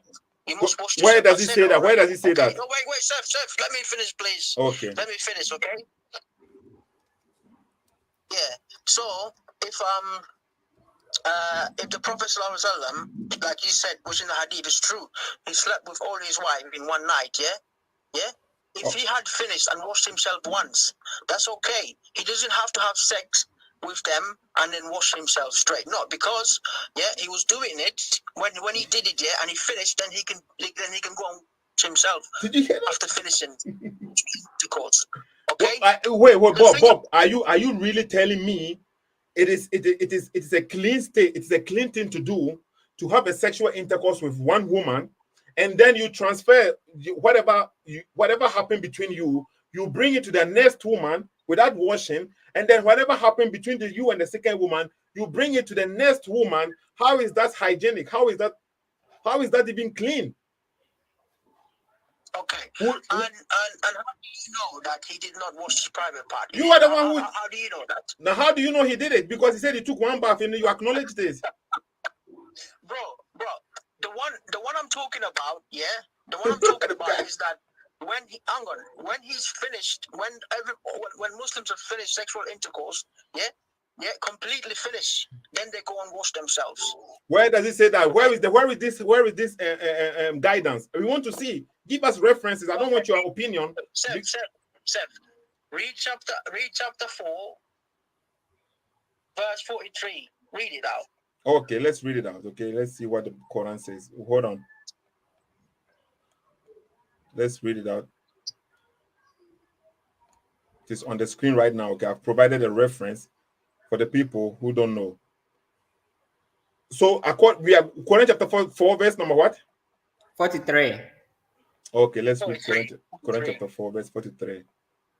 Let's read it. Okay, can you read it for us, please? It seems long. No. You read it. You read it out because your voice is more clear for everybody to Okay, hear. let me read it. Let me read it. Okay. I'm reading from Sahih for International. everyone to hear. Okay, read Sahih International. Okay. No, Bob, please be quiet. Let's read it. Oh, you who have believed, do not approach prayer while you are intoxicated until you know what you are saying, or in a state of janaba, except those passing through a place of prayer, until you have washed your whole body. And if you are ill or on a journey, or one of you comes from the place of relieving himself, or you have contacted women and find no water, then seek clean earth and wipe over your faces and your hands with it. Indeed, Allah is ever pardoning and forgiving. Okay, he read it clearly. So what is the point here? Well, do you not say that where it says wash yourself completely? But what is he talking about? It's talking about if you are impure, or it says here, no, in the state of major impurity means when you have sexual intercourse or when you're giving childbirth. No, let's think if he's speaking about when you're about to pray. When you're about to pray. And exactly, bro. This is what I'm telling you. This is what I said to you earlier, Seth. No, but we are speaking earlier, Prophet Muhammad. The question, listen, Bob. Seth, you just said the reason why we came here is Prophet Muhammad had a relationship with all his wives at one night and took one bath. And then you were saying, how do I know? I said, how do I know he didn't wash his private parts before he moved to the next person? I said, how do you know? And you said we should go to this verse. But this verse is speaking about prayers. Are you saying Prophet Muhammad was praying in between these things? What is wrong with you, Bob? Seth. Look at the guy. He quotes a verse. You think I'm gonna now be very clear with you. The verse that you just quoted to us, was it about going, oh, you who believe, do not approach prayer? It's speaking about prayer. So why did you come here with this verse? Seth. Yes. Seth, I can't believe that you are behaving like this. It's unbelievable.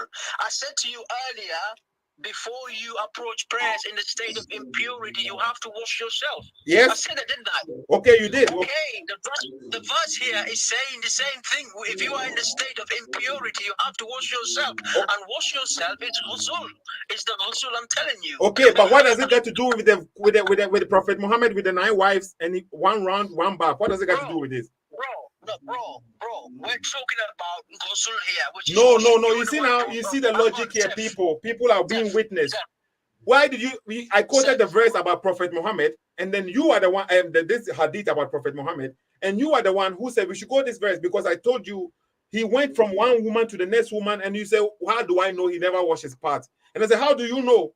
Because that's not what the verse is saying. You said we should open this verse, and the verse is speaking about prayer. Seth, are we talking about the state of impurity today? Is that what you're the one that brought it up, right? Yes. And I'm sure.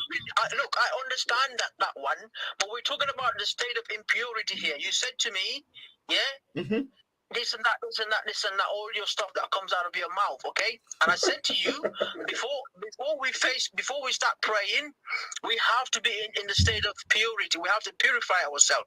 And this verse is explaining that there in the Quran here. I agree with you. Hang on. We're talking about purification here, washing your body here, yourself, okay? So I'm not going away from topic. You are going away from topic, okay? I've already answered you, and I said to you, the Prophet ﷺ, when he had completed having sexual intercourse with his wife, yeah, then he will go and wash himself. Okay. Okay. So this verse here, does it not explain it to you that before you go to prayer, you have to wash yourself? Okay, but we're not speaking about before prayers. Who was speaking here before prayers here? But you said the washing. That's what you said. Washing your body. You and let the Bible speak. That's what you said. Okay, hold on. So to be clear again, okay. The point let the Bible speak is making here is Prophet Muhammad said, right? Once in 7 days, you should take this ghusl. Once in 7 days. And you are the one who are now bringing your guidance here. You are saying, no, if you have sexual intercourse in the morning, you can wash. And then if you have it in the evening, you can wash. The next day, if you have it, you can wash. Then you have to wash it more than once in 7 days. Right? And I'm telling you, this verse here, 443, is telling you, except if you are in a state of impurity. If you are in a state, like let's say, between the 7 days, the second day you have a sexual intercourse, you must wash yourself before you go and pray. That's not a contradiction, Seth. It's not a contradiction, Seth. You know, people will judge for themselves. I don't know. Seth. So, it's like Christians going to Sunday prayers every Sunday, but it doesn't mean you can't pray within those 7 days before Sunday. Do you understand what I'm saying? Because the Bible does not tell us to pray only on Sunday. Bear in mind, it does not tell us to pray once in a week. This is what you should understand. If the hadith is telling you, I have like 10 minutes. Okay, I have to go very soon. I have like 10 minutes, but I want to ask also one question. Bob, I want to ask one question. Hang on, Seth. We have to talk about the Bible as well, because last time you refused. Yeah, but next time, okay, when you go this time, next time when we speak, we'll speak about the Bible. Exactly. Yeah? Because every time we spoke about Islam twice now, okay? Next time we'll talk about the Bible. Actually, even the third time now, okay? But Bob, next time when you call in and then we can speak about the Bible, okay? Next time, I promise you. No problem. Today, let's continue with the Quran. No problem. I promise you. I promise. The next time you call in, the next time you join us here, it will be very fantastic if you can pick the link and join us on the screen so that people may also see. Okay, Seth, I don't know how to sort that out YouTube. That's why I'm using WhatsApp. I will try and figure that out with you, okay? But I have a question because I have to go very soon, okay? Yeah, go on. Let the Bible speak answer the question that if Prophet Muhammad says something and you disobey what he says, are you not disobeying Prophet Muhammad? If he commands something, don't you have to obey him? It depends, because there are in Islam there are compulsory laws that is a must. You have to do it compulsory. So okay? I'm asking about Prophet Muhammad. I said Prophet Muhammad, not Islam. I said Prophet Muhammad. If Prophet Muhammad orders you to do something, can you reject? Can you say no? I'm not going to do it. I mean, if it is not compulsory, then you don't have to do it. This is what I'm telling you. This is what I'm telling you. Prophet Muhammad, whom peace be with, there are some stuff he did, that we Muslims we don't have to do it because they're not compulsory. For instance, Prophet ﷺ, he had a long hair. Okay. Okay. In Islam, we don't have to have a long hair. It's choice. As long as your hair, as a man, looks good, okay, and you tidy it, that's fine. Okay, so there are some things that we must do. For instance, prayers, fasting, and giving charity. These things is a must. But there are some stuff that are not a must. You don't even know in Islam we have compulsory laws and non-compulsory laws. That's not what I'm asking you, Bob. You are giving me an answer I didn't ask you. I'm not asking you because Prophet Muhammad had a long hair, so you should also have a long hair. Or because Prophet Muhammad ate camel, you have to eat camel. Or maybe because he drank camel urine, you have to drink. I'm not saying that. I'm not saying you have to because listen, I'm not saying the food that he ate as an Arab man, you as a Ghanaian or as a Nigerian, or you should also eat the same thing. That's what I'm asking you. But I'm saying when he commands you to do something, there's a difference. If Prophet Muhammad commands you to do something, can you deny his command? Can you deny not to obey him? No, I mean I don't deny it. I accept it, but I don't have to do it. So when you just gave me you said command. Now hang on. Now you said command, Yes. Okay. Do you know Muhammad ﷺ fast every Monday and Thursday? Okay. You know that. Okay. What does that got to do with the question? But he's telling people to fast, but it's not a compulsory fasting. I don't have to do it, okay? So he's not commanding you to do it. He has given you the option. Listen, Bob, he has given you the option. that you can. He has given the option. But I am asking you a specific question. If he commands you to do it, if he tells you to do something, can you deny not to do it? I'm not saying he's giving you the option. I am fasting every Monday and Tuesday. No, you can't. No, you can't deny it. No. You can. That is what I'm asking you. Anyway, you're still talking about long hair. Okay. Now understood. No, you can't deny it. No. So if Prophet Muhammad say, "Give me this," right? Go and fetch me water. Can you say you're not going to fetch him water? You can refuse, but it'll be massively rude, unacceptable to do that. You can refuse. It's your choice to refuse. You can refuse to do it. Of course, you can refuse to do it. Okay, so Prophet Muhammad, you are the one who quote the verse, obey Allah and obey the messenger. According to the hadith, right? Prophet Muhammad ordered the Muslims not to write anything down. Right? Not to write anything down apart from the Quran. But they wrote the hadith down. Is it the disobedience or not? I think that writings is talking about when the Sahabas were there. The Sahabas. Yeah. Okay. So when the Sahabas were there, I think I'm not so sure about it 100%, but it's about them writing down the hadith, and they may be confused with the hadith and the Quran. This is what I don't know much about that one, but I think this is about that one. But I'll have to check that one. Okay. Yeah. But no, hold on. Because now we want to see how obedient the Muslims are, because the hadith is the one that you are following, right? The hadith is the one that you obey. But there is a hadith. I'm trying to search for this hadith, but I can't find the words to write. I'm trying to find this hadith specific word. Okay. There is a hadith where Allah said, don't write this down except for the Quran, right? There is a hadith. And right now, if Jabani, Skeptic Jabani was to be here, he would have helped me. But there is also another verse from the Quran, another hadith, right? Which says, Prophet Muhammad ordered his followers, they should bring him something to write for them so that they will never go astray. And his companions, they disobeyed him. They never gave him something to write.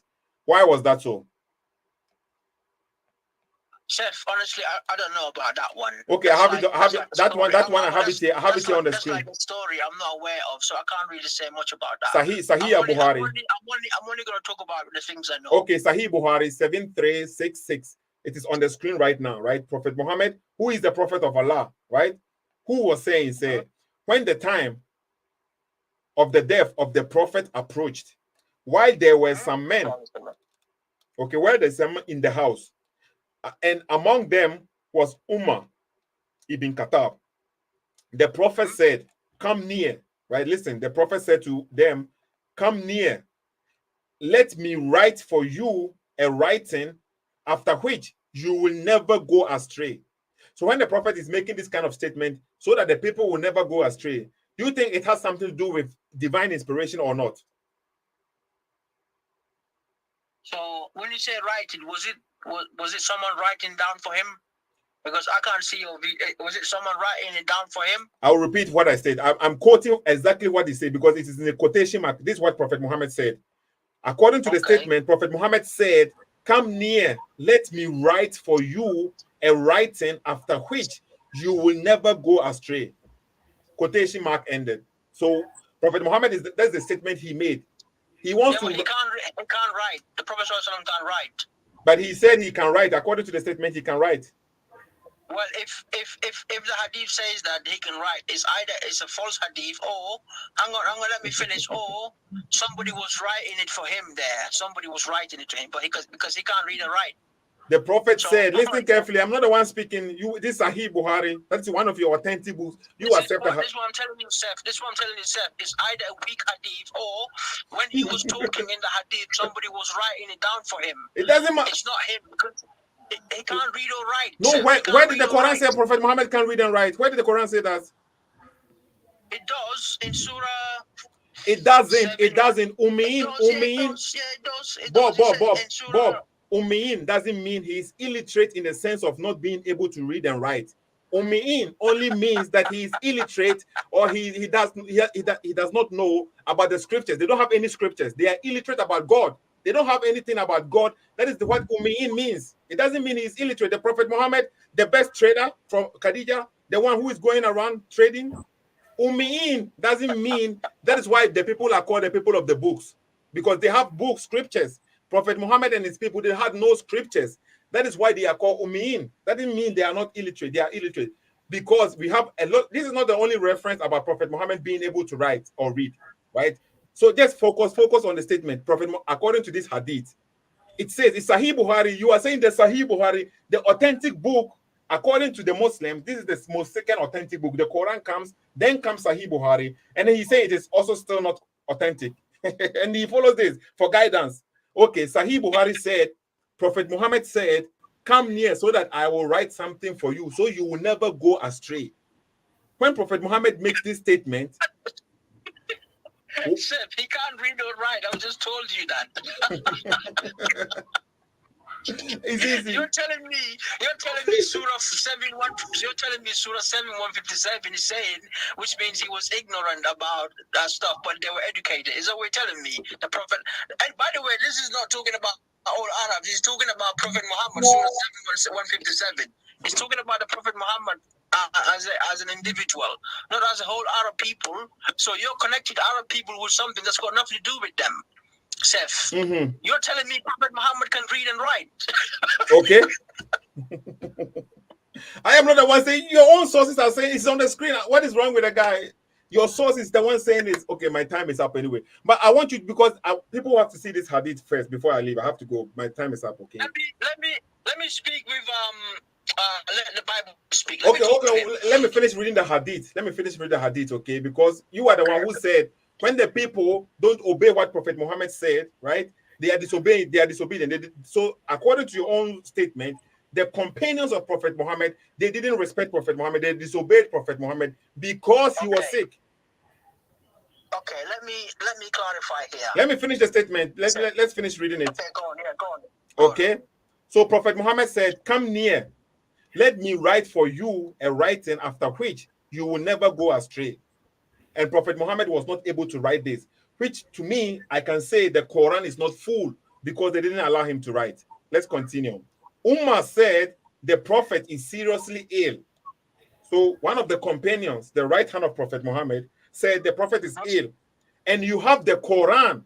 He said, you have the Quran, so Allah's book is sufficient. Listen carefully. He never said you have the Quran and the Sunnah. You have the Quran and Sahih Bukhari. You have the Quran and Ibn Kathir. He said you have the Quran and the book of Allah is sufficient. But we all heard the Muslim on the screen right now, in the comments, the Muslim right now, Bob said, no, we have to follow Prophet Muhammad, the Hadith, and what? The Quran. But at the time of Prophet Muhammad, they said the book of Allah is sufficient for us. The people in the house differed, okay? Let's continue. And disputed. Some of them said, come near. Some of them come near so that Allah's messenger may write for you a writing after which you will not go astray. Listen carefully. Once again, Prophet Muhammad, they are not saying, so let me write for Prophet Muhammad what he wants us to write down. They say, come near so that Prophet Muhammad may write. He may write the writing which you will never go astray. Okay, let's continue. While some of them said what Umar said. So some of them also disputing. They say, no, the Prophet is ill. So because he is ill, that means he cannot maybe receive a good revelation or something like this. They don't want to accept that. But Prophet Muhammad Kelly said, you will never go astray with this revelation.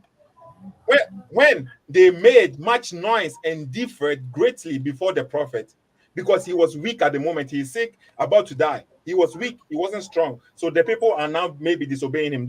They don't show him that respect like before, right? He said, the Prophet said to them, go away and leave me. Right? Go away and leave me. Ibn Abbas used to say, it was a great disaster that their differences and noise prevented Allah's messenger from writing that writing for them. Listen carefully. Ibn Abbas, who is the cousin of the Prophet, who will clearly know that the Prophet cannot read and write, he said it was a great disaster that their differences and noise prevented Allah's messenger from writing that writing for them. That is what your sources are saying.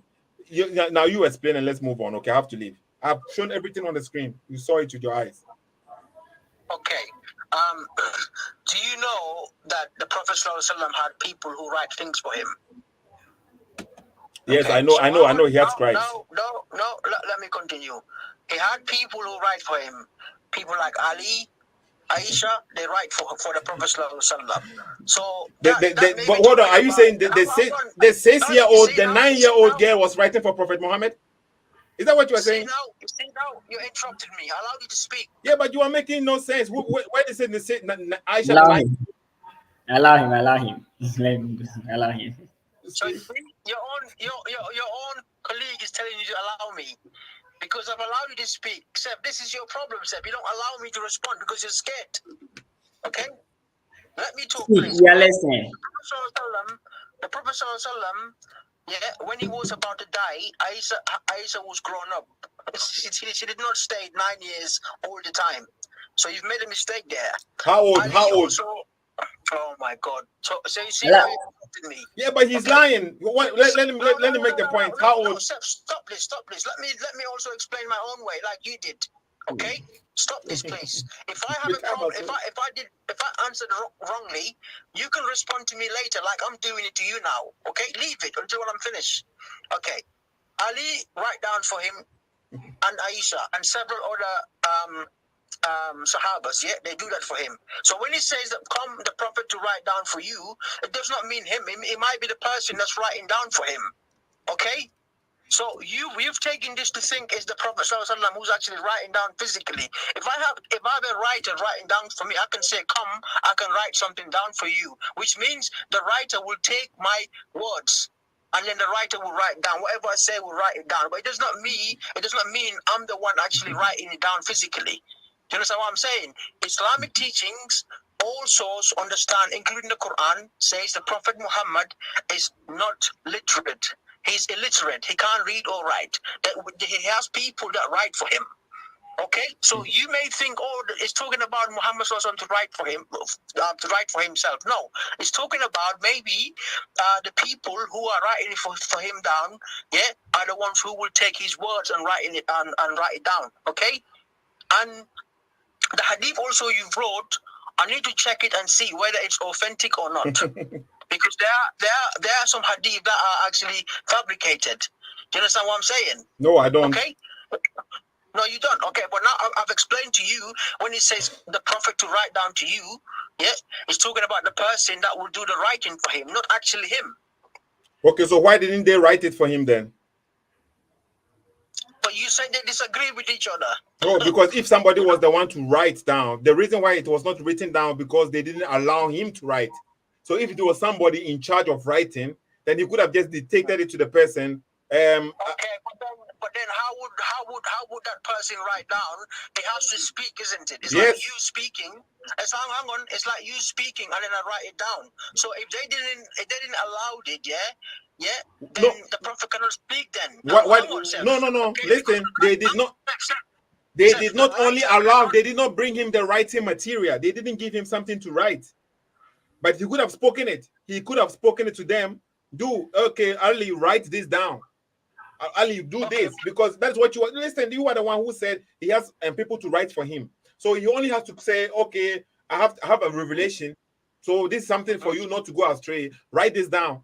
Or he would just recite it. But he demanded something to write, and they refused to give him to write. And that is why his own cousin Ibn Abbas was saying this was a disaster that he never gave him the thing to write what he wrote. So you are the one who is twisting what your messenger is saying, and you are the one who said we should obey Allah and obey the messenger. Now we give you what the messenger is saying, and your own sources say it's a Sahih Bukhari 7366, and then you are denying it, say it's not authentic. You see your religion? Seth, I didn't say that. I said it may not be authentic. And why is it then in Sahih Bukhari? It may not be because I'm not aware of it that much. This is what I said to you. You are not aware of many things. I need to check it and see. You are not aware of many things, okay? But I have to leave very soon. I have to leave now, okay? But I have one brother too here. Maybe you can make submission. Hang on, Seth. Do you agree next time we have to talk about the Bible too? Because you're talking about Islam, the Quran, I'm happy to, but also we have to talk about the Bible too. I told you already. Okay, good. But we say we want to ask you something. Let the Bible speak, please. Let the Bible speak, okay. I'm listening to you. Are we okay to speak, Seth? Yeah, you are okay to speak, please, but make it quick.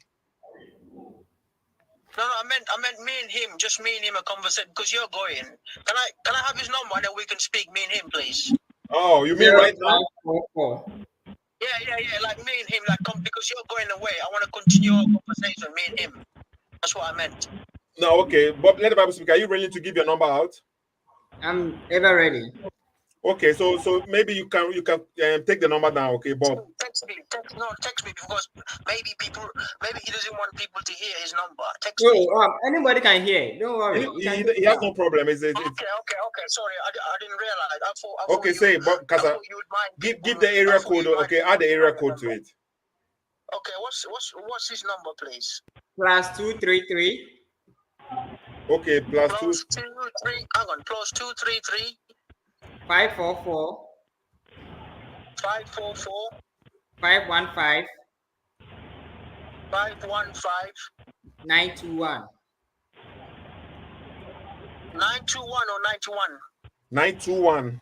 921. 921. Let me repeat it, yeah. Plus 223 54 451 +233. Yeah? It's Yeah. +233. Okay, excellent. Okay, thank you. Can I call you now, or are you busy, or maybe later? You can call me now anyway, anytime. Okay. I'll call you. Okay, Seth. I know you're going. Thank you. Thank you too. Okay, hold on. Victor, are you there? Yeah, I'm listening. Okay, Seth, bye-bye. Okay. Victor, Victor, hold on. Are you a Ghanaian? No, I'm a Nigerian. In Nigeria, okay. That's why I was about to speak with you the local language. Okay, so Victor, Yeah. you have to really leave right now, okay? But maybe you can make a submission, or contribution. What do you want to say? We are listening. Are you a Muslim? Are you a Christian? I'm a Christian. Amen. Nice. Very nice. So, what I'm trying to add, what I'm trying to add in essence is, I hate excuses. If you can't stand for what you support or what you believe in, if you can't beat your heart to it and say, no, just like Jesus said, let your yes be yes and your no be no. If you can't beat your heart to say, okay, this is what I stand for and this is what I stand for, then it's obviously a joke. It's obviously a joke. So, when someone is trying to refute a religion, your beliefs that goes contrary to historical writings, the testimonies of witnesses to particular events. You come up with a excuse that I'm not a scholar, probably I'm not a scholar, or maybe the document is daif or sahih. It's actually business because you are not part of the Islamic scholars that compiled that document. So it's not up to you to say if it's daif or not. So he's making baseless excuses, and that's hadith alone debunks the fact that their claims that Muhammad was actually an illiterate. He, in fact, wasn't one because he got married to Khadija, who was a businesswoman. So you obviously can be with a businesswoman, and you don't know how to calculate, you don't know how to read, you don't know how to write. You're definitely going to crumble that business.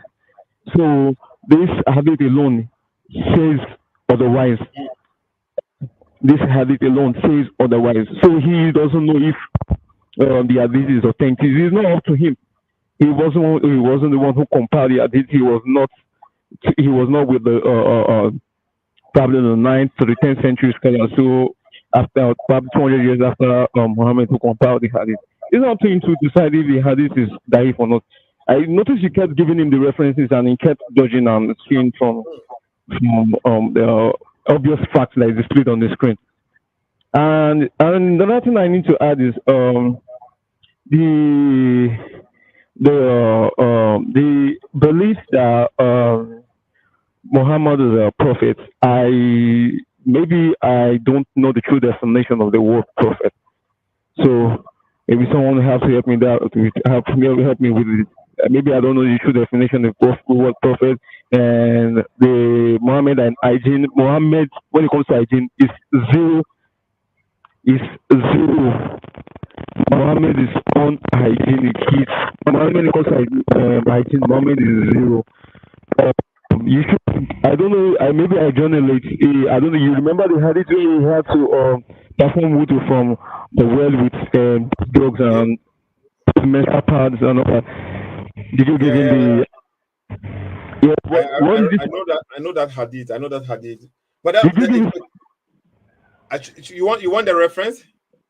No. I was really agree to him, the Muslim guy you're talking to.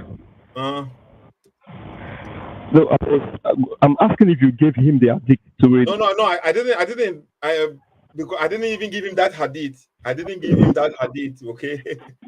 Wow, I would love him. I would love him to say it was daif and not authentic. Nothing about Islam is authentic. Nothing about Islam is authentic. Basically, nothing about religion is authentic. It's always excuses upon excuses, and when they don't know the interpretation to a particular verse, they will say, maybe Muhammad or Allah knows best. But we should bring in. But we probably will go to the tafsir of Ibn Abbas, the cousin of Muhammad. Then they get scattered and like, oh no, probably the Christians composed that tafsir. The tafsir happens to be daif also and all that. Nothing is authentic. Actually, not. Now, okay, Victor, I have to go right now. Okay, I think you made the statement clear, but I have to really go. My time or so I say, okay, let the Bible speak. So maybe he was gonna call you or call him and then give him Bible verse, educate him about the Bible because he has a preconceived idea or preconceived mind. Victor, my time is up. Okay, I'm sorry. Okay. Thanks, Bob, for joining. Thanks, Let the Bible speak for joining. I think you are busy anyway. Let me put you for the meantime here, okay? And then please, if you are watching this program, please share this for us. Invite people, tag people. Right? I've given you the references, everything that I say. I give you the reference. He can deny it. That is what Islam is about. That is what is beautiful about Islam. You give you the references, they will say, yes, we don't accept only the Quran. We obey Allah and we obey the messenger. Right? And then so why do you obey the messenger? They say, oh, Sahih Bukhari hadith. And you give him the hadith, they say, no, I don't accept this hadith. So now when it comes to obeying the messenger, they pick and choose what they want. The guidance is not clear, even in the hadith, because they say perform this once a week, but you don't have to perform it once a week. Every time you can perform it, every time you have sexual relationship. Seto SSK. Okay, let's end this conversation here. And please share this video for our tag people, invite people, and then subscribe to the channel, Seto SSK, on YouTube, okay? Please, Seto SSK on YouTube, subscribe it over there. And on Facebook, Seto SSK TV on Facebook, okay? And this is exactly why this brother said this statement. Honest, wallahi, let's be honest for a moment. We would not accept Islam if we were not born Muslim. Let's be honest. Like if I wasn't born Muslim, if I wasn't born in a Muslim family, that's what I mean by being born Muslim, in a Muslim family and brought up as a Muslim, would you really accept Islam? Would you really? Because what the book says, there are different kind of stories. Okay, Seto SSK for Mr. Mama share Montaga for Mama bye.